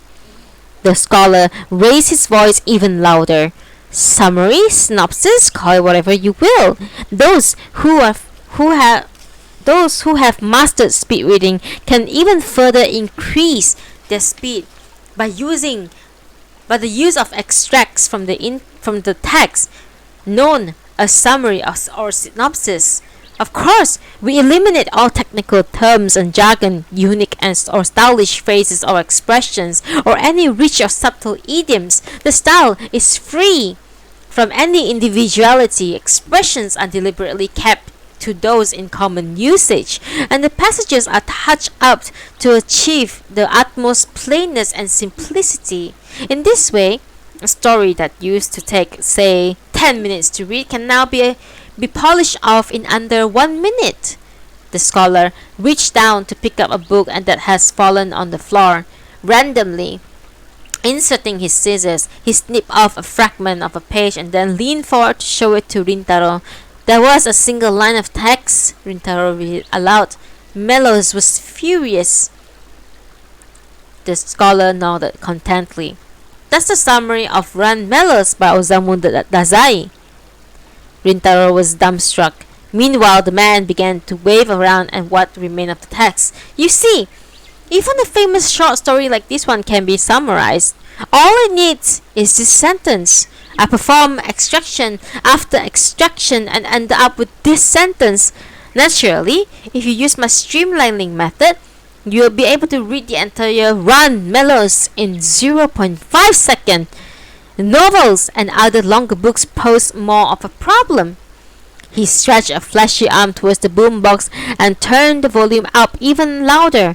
Ode to Joy, played by the lower string instruments, echoed exuberantly through the room. I'm currently working on Ghost Faust. The goal is to get it down to 2 minutes, but it's proving to be quite a challenge. He slapped a pile of books on his desk, the forced crossover of the snippets of paper lying around to dance like snowflakes. It was impossible to tell any of these books were copies of Faust, but because they had seemingly all already undergone the Caesar's treatment. I've already succeeded in eliminating 90% of the book, but even at 10% of the original, this is still a huge project. It really needs to be condensed further. It's going to take a lot of work, but there are many people who wish to read Faust, so I need to meet their expectations. The only reason that Rintaro didn't come right out with, "Are you crazy?" was that Sayo managed to get there first. Isn't it weird? A weird way to go about it? She spoke up, but her voice was unfortunately overpowered somewhat by the sound of Beethoven. Weird? Why? The scholar asked. Well, the directness of the question threw her for a moment. The scholar was halfway through turning his chair back towards his desk, but now he swung back around to face his visitors full on. They say that people don't read anymore, but that's just not true. They're too busy. There really is a limit to the time they can spend on reading, but there are so many books that they want to read. People naturally want to be exposed to a lot of different stories, wants to read the Brothers Karamazov or the Grapes of Wrath. How should we fulfill the need? Oh, hey. The scholar stuck out his double chin. Speed reading and a synopsis. That's how. He hadn't touched the cassette player, but somehow the volume of Ninth Symphony seemed to swell up even further. This book here. From the pile of paper scraps to his right, the scholar produced an ancient-looking book. It was the same title as the trio that had seen over and over on their journey down to the director's office. Recommendations for a whole new way of reading. This is my masterpiece, a compilation of all my researches. Here, along with the latest speed reading techniques, are the synopses of 100 classic books from both Eastern and Western cultures that I have devoted myself to summarizing. In other words, if you have this book on your shelf, you'll be able to read 100 books in a single day. I have a second and third volume in the works. Very soon, people will have access to books from all over the world without wasting even the tiniest bit of time. Isn't that wonderful? I see, said Rintaro. Of course, he didn't really see it at all, but he felt he needed to say something in order to stop the man from going on forever. Even so, what you're reading is something entirely different from the original book, Rintaro added. Different? Well, I suppose it may change a bit. Not only a bit, the tabby cat's deep voice resounded through the room. By doing this, collecting all these books and chopping them up into bits, all you're doing is mutilating them, reducing them into scraps of paper. What that means is that you are robbing the books of any life. You're wrong! The man's voice tore at them like a great gust of wind. There was a weight to his tone that hadn't been there before. I'm breathing new life into these books. Look! His tone switched again. This time, he spoke with a gentle admonishment. If stories aren't read, they are going to disappear. I'm just lending a hand to help keep them alive. I summarize them. I provide them a means to speed read. That way, lost stories can leave their mark on present day, and at the same time, people who want to engage with one of those stories but only have so much time to spare can do so. He rose slowly to his feet, brandishing the scissors in his right hand like an orchestra instructor with a baton. Melos was furious. Don't you think that's the perfect summary? He said about his own imaginary conducting of Beethoven's symphony. Books and music are so similar, don't you think? They bring wisdom, courage, and healing to our lives, created by human beings as tools to bring comfort and inspiration to ourselves. Yet, there's a major difference between the two. As the rotund form of the scholar twisted and twirled into the multi-layered melody, his white coat drew an exaggerated arc in the air, and the scissors flashed dangerously as they caught the light. Music can reach us in every day, in a variety of situations. Your car stereo while you're driving, earbuds while you're out jogging, my cassette radio here in the lab. It can be heard by you anywhere, anytime, wherever you are doing, but not a book. You can listen to music when you're jogging, but you can't read a book. You can work on your research while listening to Beethoven Ninth, but you can't write a paper and read Faust at the same time. Those pathetic limitations are why books are dying out. I'm dedicating myself to this research in order to rescue the book from its pitiful fate. I'm not mutilating these books, I'm saving them. At the very moment he finished speaking, the baritone began to sing, almost as if the scholar had timed his speech to coincide with the music. The cat didn't respond. Rintaro, for his part, could sort of understand what the man is saying. The same was true of the hoarder of books whom he had met on his previous adventure. Their approaches towards reading hinted at madness, but something about their words stung, preventing you from laughing. Perhaps it was the sting of truth. These days, said the scholar mildly, almost as if he had sensed the turmoil in Rintaro's heart, a book isn't considered worthy just because it's profound or difficult. People want to enjoy masterpieces in an uncomplicated way, pleasurably, fashionably, as if they are downloadable. collection of Christmas songs. A masterpiece cannot survive if it doesn't adapt to the demands of the time. And so, I willed these ceases to sustain the life of such books. Mr. Proprietor? The voice of the cat brought Rintaro back to his senses. You're not impressed by all this, are you? To be honest, I'm a little impressed. What the? The tabby cat glared at Rintaro with his whiskers stiffening in annoyance. On the periphery of Rintaro's vision, the scholar was still waving his hands around, conducting an imaginary orchestra in his head. The overhead fluorescent light reflected in the scissors, and the ode to joy, which had started out a solo voice, had reached its first chorus. I admit it would be awesome to be able to read Faust in 2 minutes, but it's fallacy. He's nothing but a sophist. Whether it's fallacy or not, interrupted Sayo, I kind of get what he means. I've always been a slow reader, and I'm not good with difficult books, so I would be tempted to choose one that is easier to read, whether by speed reading or summarying. You get it, announced the scholar with a good deal of satisfaction. You get it!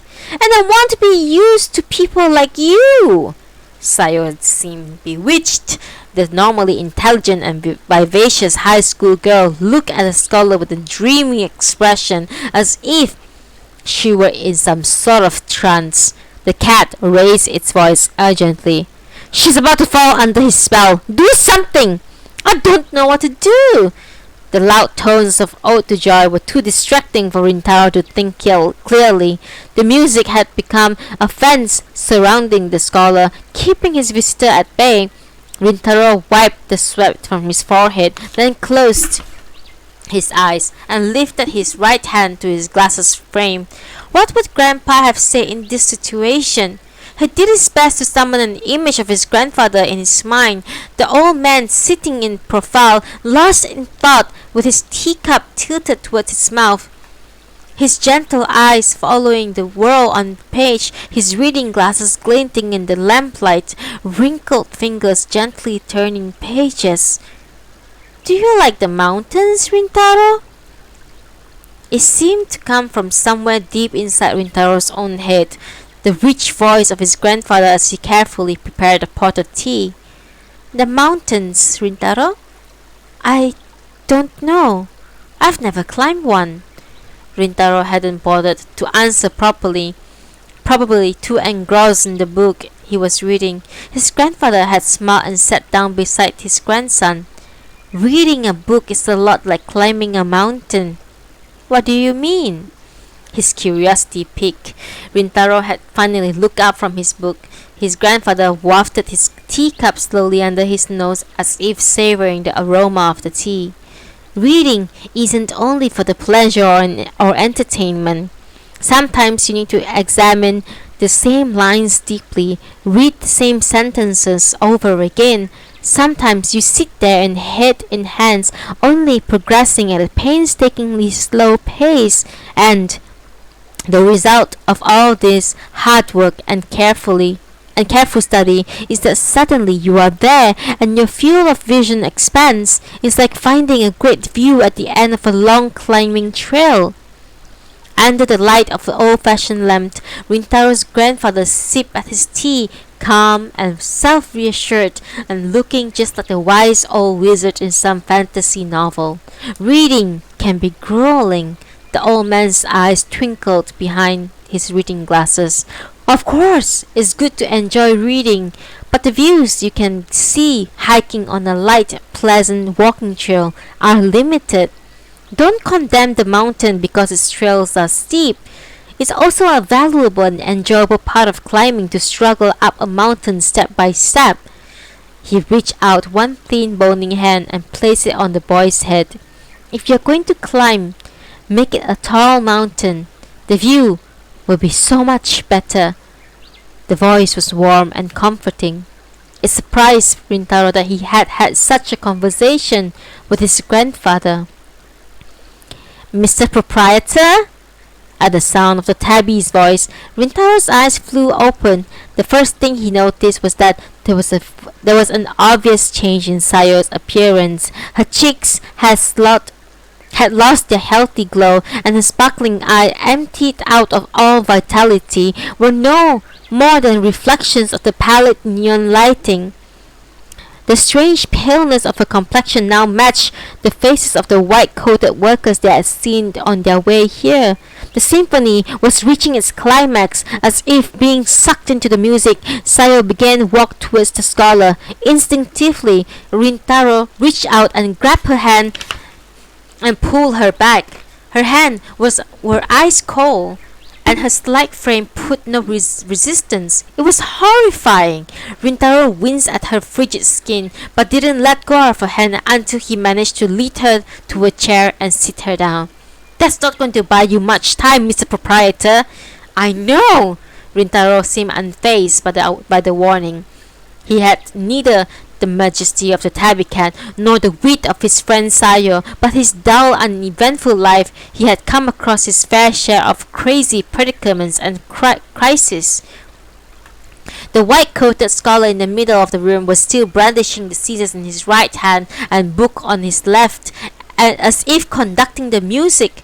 Each time both hands come together, snippets of white paper flew through the air. Rintaro knew nothing of the streamlining of reading. However, it was obvious to him that speed reading or reducing a book to a synopsis would completely take away its power.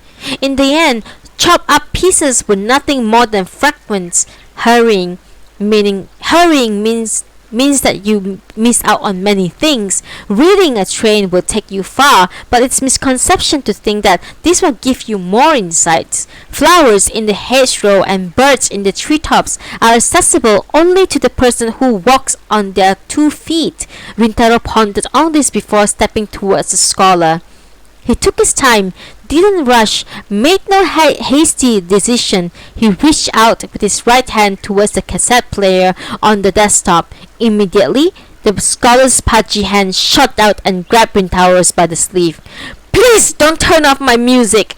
"I'm not going to turn it off!" Rintaro's amicable tone seemed to confuse the scholar, and Rintaro was able to reach out and press the fast-forward button. There was a whirring sound, and Beethoven's Ninth came tumbling out 3 times the speed, a headlong, breakneck, and a rather unsettling ode to joy. "Stop that! You're ruining it!" "I totally agree," said Rintaro quietly. His finger never left the fast-forward button, and the cacophony continued. "But if you fast forward, you'll be able to get so much more out of the beloved Ninth Symphony." The scholar was about to reply, but he suddenly raised his eyebrow and swallowed his words. "However," Rintaro went on, "it also means the music will be ruined. The Ninth Symphony has to be played at Ninth Symphony's pace if you want to listen to it properly." Rintaro took his fingers off the button. The chorus resumed its majestic song. "This is the speed at which this song should be heard. Fast-forwarding sucks." The chorus shifted 1 octave higher. "Freud! Freud!" they sang in rapturous joy. The scholar looked at Rintaro. "Books too." His mumbled words were barely audible over the music. "You're saying that they are the same?" "I'm saying that speed reading and quick summarizing is just like listening to the finale of this symphony on fast forward," Rintaro said. "The finale on fast forward? What I mean is, it might be interesting and stuff, but that's not Beethoven's symphony. If you love Beethoven's Ninth, you will understand. It's the same way I love books." The scholar froze in place, his scissors still clutched in his hand. He stayed a few moments in thought, then he turned his heavy-browed eye on Rintaro. "But books that aren't read disappear." "Yeah, it's a pity." "But you're okay with that?" "No, like I said, it's a pity. And the thing is just as much as a shame that Run Mellows has been compressed into a single sentence. It's the same way that music is made up more than notes. Books are more than just words." But, still clutching the scissors, the scholar let out a strangled voice. These days, people have forgotten how to sit and read a book. Don't you think that synopsis and speed reading are what our modern society demands? I don't know, and I don't care. All this unexpectedly aggressive response, the scholar's beady eyes widened. I simply love books. Rintaro paused to look at his adversary. It doesn't matter how much society might demand it. I object to cutting up books. At some point, the musical performance had come to an end. All that could be heard was the slight rattle of the cassette tape turning. Without the music dominating the air of the study, the strange mechanical sound echoed through the classroom. The scholar looked down at the desk. I love books too, he mumbled. Rintaro gave him a small nod. He felt no ill will for the man in front of him. No human being who genuinely hated books would come up with a plan like this, and there were grains of truth mixed in with his words. He wanted to preserve books. He wanted them to reach as many people as possible. Someone who thought this way didn't hate books at all, however. And yet here you are shredding them. Rintaro couldn't help himself. And you're telling me you are a person who loves books? The scholar raised an eyebrow before taking a deep sigh. I don't appreciate being spoken to that way.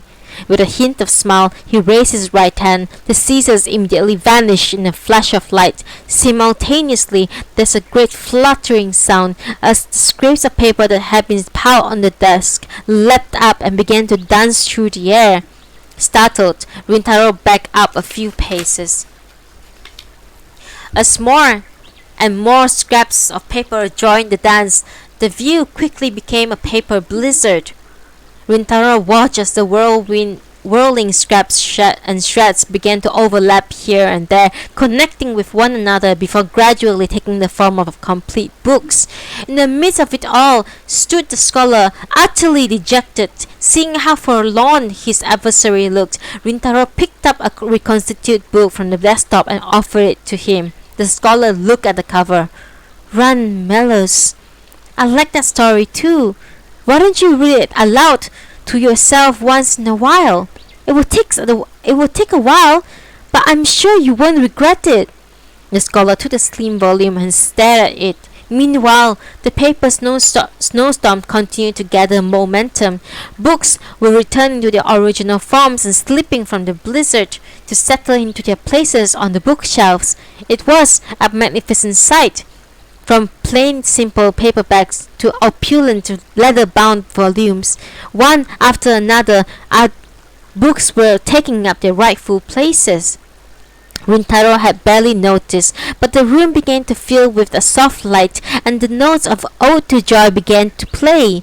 He glanced at the bottom box, but he glanced at the boom box, but the little wheels of cassette tape were no longer turning. It was the scholar. He was humming, bobbing his head happily along the music with the Run Mellows in his hand. The scholar unbuttoned his white coat and casually tossed it onto the desk. The discarded coat became an envelope in the brightening light. My young guest, he addressed Rintaro with a smile as he pulled off his tie and tossed it after his coat. I've had a delightful time. I wish you all the best in the future.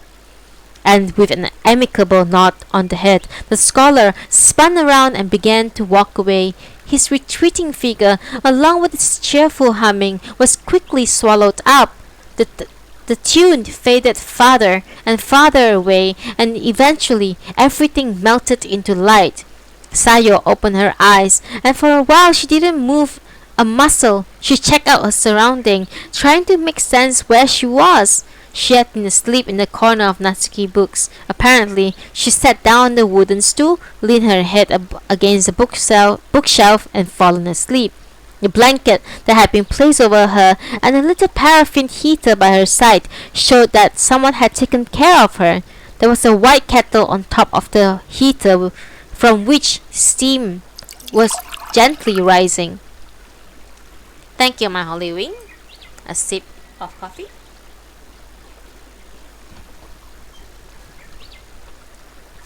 She looked towards the front door of the shop, where morning sun was shining in.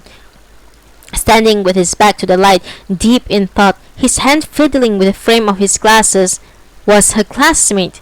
There was something solemn about the way he was staring at the bookcases, as if burning every corner, every title onto his retinas, and engraving each of the stories within his into his heart. You really do love books, don't you? At Sayo's words, Rintaro turned only just to turn as if only just realizing she was there. She sighed with relief. Thank goodness. I was beginning to worry you were never going to wake up. You were out cold. I'm exhausted from all this morning practice session, but I have to tell you, I'm not in the habit of falling asleep at other people's houses. Sayo's voice was livelier than ever. Probably to cover up the fact that she was blushing, she continued hastily. Thanks, Natsuki. Looks like I was a bit of a pain. A pain? You had to carry me back, right? From that strange place? Rintaro looked away for a moment, then shook his head rather deliberately. You must have had some weird dream. Hey! Sayo's expression turned fierce. Don't even think of pretending it was just all a dream. That's not going to work, because I remember the whole thing. The talking cat, the passageway through the bookshelves, the crazy research facility. Shall I go on? No, that's enough, said Rintaro, waving both his hands to cut her off. It's fine, I got it. Okay then, Sayo laughed. In the back of her mind, that mysterious scene kept resurfacing. Those people in white coats rushing around, that endless staircase down into the ground, the booming sound of the Ninth Symphony, and the bizarre conversation. But then, somewhere in the middle of that conversation, it all became fuzzy, as if she was sinking down in deep, dark ocean. But she recalled how somewhere in the midst of it, her classmate's warm hand has taken hers and pulled her back. How could that strong, reliable grip have belonged to this quite unassuming boy? What happened to the kitty cat? Rintaro shook his head. I didn't see it on the way back, just like last time. It disappeared without saying goodbye. So, does that mean it's possible we might meet it again? You look pleased about it, Rintaro said, looking a little perplexed. I was hoping not to get you mixed up in it any more of these crazy happenings. I'm already plenty mixed up in it, Sayo quipped. She got to her feet and stretched. Outside the door, the light was fresh and vivid. According to the clock on the wall, hardly any time had passed since she had walked into the shop that morning. She apparently only had just arrived. Everything seemed so normal that it was easy to believe that it had been no more than a dream. Squinting a little in the bright sunlight, Sayo changed the subject. How's the moving preparation going, Natsuki? I haven't even started. Are you going to be okay? Probably not, he said with a shrug. I don't think I've accepted it yet. What do you mean accepted? I don't know how to explain it. Maybe I just don't want to leave this place. I think about it all the time. But I'm really having a hard time coming to terms with everything. Though I know I don't have time to be acting like this. Sayo wanted to tell him that thinking wasn't going to help anything, but instead, she simply watched him. She felt strangely awkward. Rintaro was being vague as usual, but this time, what he was expressing felt like something beside mere indecision. He genuinely seems to be trying to express all the mixed emotions pent up inside him. Sayo's eyes widened slightly, as if she suddenly had an epiphany. Behind this boy's passiveness and unreliability, she just glimpsed something. Someone totally earnest, honest to a fault. Sayo's thoughts were interrupted by carefree laughter of a group of high school girls passing by the shop. She turned to Rintaro and perked up her own voice to match theirs. How about you give me some book recommendations? Rintaro seemed a little worried. Sure, but the kind of books I like are kind of heavy. Fine by me. It's not like I'm going to go looking for synopsis after all that's happened. Rintaro laughed. Glad to hear it. He he looked up the shelves, his right hand on his glasses. Sayo was semi-shocked at how much his motionless profile reminded her of an old scholarly professor filled with experience and good sense. Which one should we? Rintaro's habitual hesitance seemed to vanish. It was now replaced by a confidence and energy that Sayo had never seen before. She squinted, watching his profile illuminated by the light from the door. And ladies and gentlemen, thus we are going to stop today. We gone through 3 chapters today, and the other 3 chapters we will continue on Wednesday.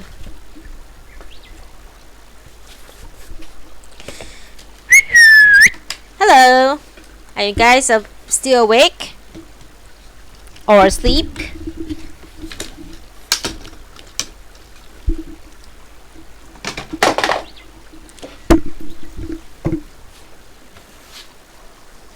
That is why we're taking a break for today. You just woke up? What the hell? I mean, it's okay. If I'm not doing Noodibles, I think I'll be sleeping as well, to be honest. I woke up late this morning, as usual. I will try my best on Wednesday to not wake up late. Lamau. Thank you, everyone. Stretch. Thank you.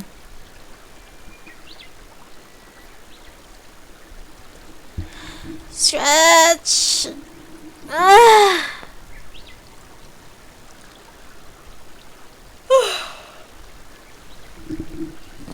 Oh, tomorrow's gonna be a long day.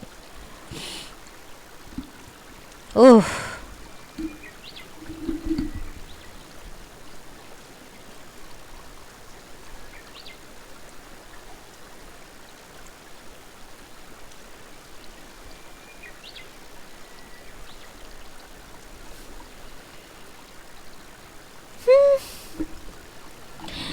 How you doing? Chocobo breeder. Jesus Christ. Hi, Kuramaru Shiro. Thank you so much for being here today. How are you? Hey, Bob.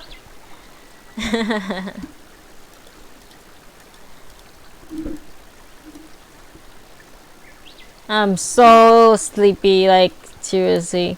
If I didn't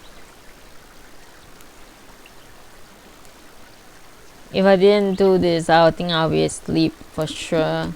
For sure.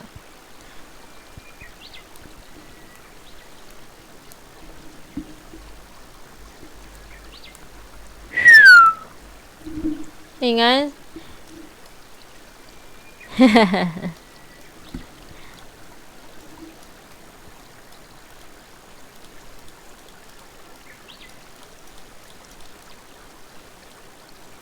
Finding Way. Is that the new... Is Finding Way the new B-Stripe minion? I should start doing that. I'm doing alright. I had like a 3 weeks holiday basically, but most of the time I just sit at home taking care. I was there to cat sit, so I didn't really do much really, to be honest. Just like spent 3 weeks just sitting at home, and then I just came back last Friday. Yeah, and trying to get back into like the weekly. I really want to do Noodibles weekly because I have so many books that I want to read to you all.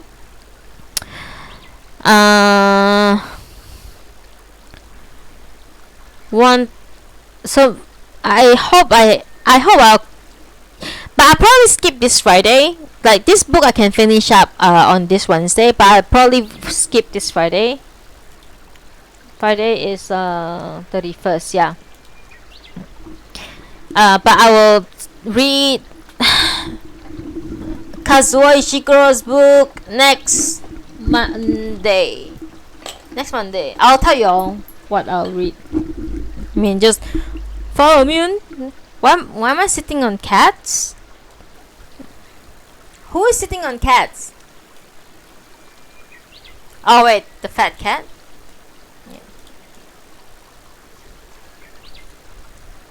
Yeah. Bob the Egg Machine, damn. I'm just chilling, man. And look, I'm not blonde anymore. I'm purple hair now.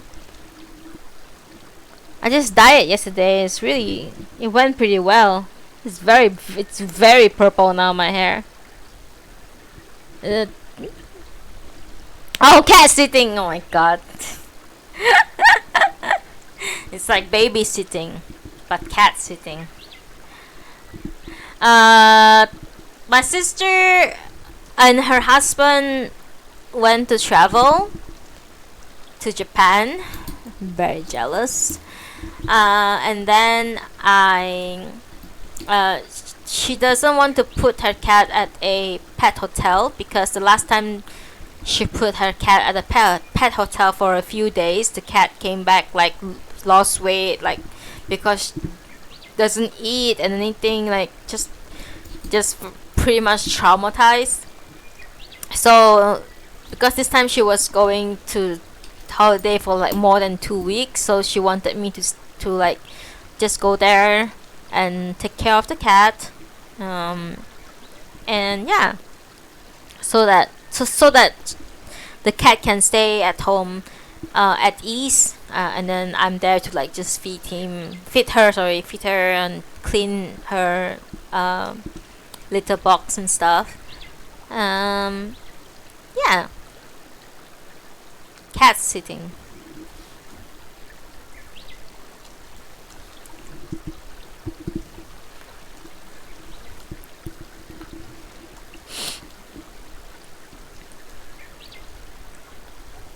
So yeah, but pretty much just like, chilling. Did actually did went out with friends, which is great. It was nice. We went to have fun and eat food and karaoke.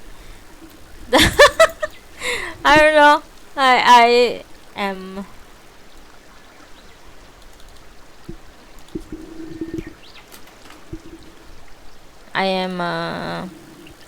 Yeah.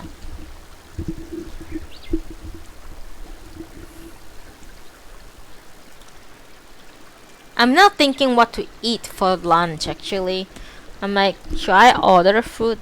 I think I should order food.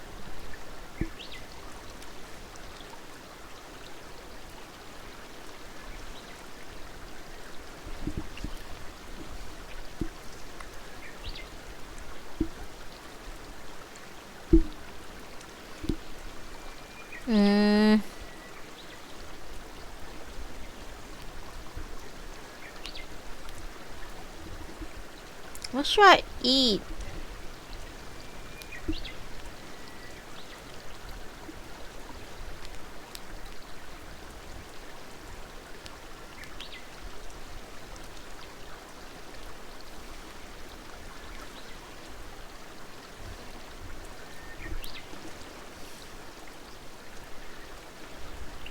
What?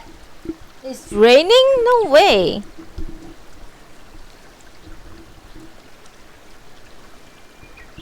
I'm hungry. Should I drive out myself? I don't know.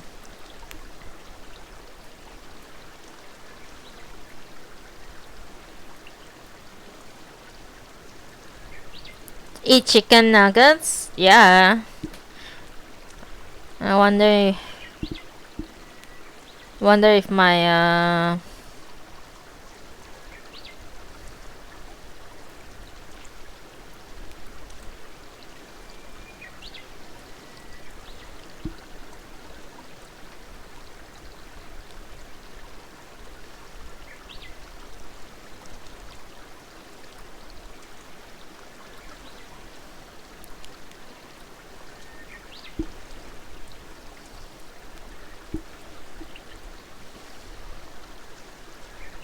Yeah, I ran away. Damn it. Chicken nugget sounds good. I think I'm just probably going to like eat cup noodle and make tamagoyaki. Thank you for being here today. Thank you so much, Kuromaru Shiro. Thank you. I hope you come by again next time. Bye bye.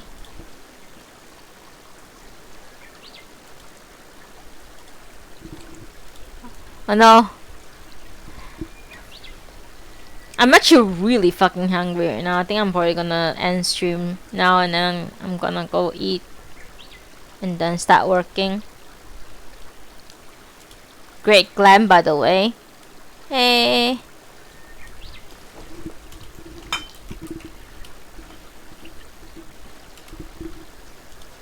Hey, chicken nugget.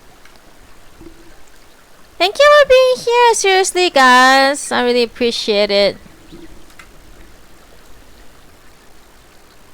I'll see you guys later.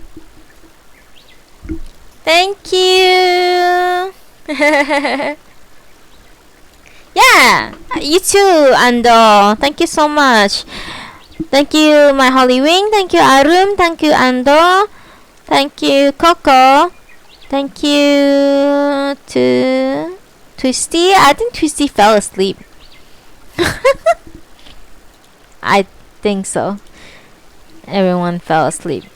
Alright, I'm gonna go now and have lunch. I'll see you guys next time. Still on Wednesday. We'll finish up the book on Wednesday. Bye bye. またね。じゃあまたね。Bye bye. Love you guys. Thank you for coming here again. Listening. Thank you. Mwah.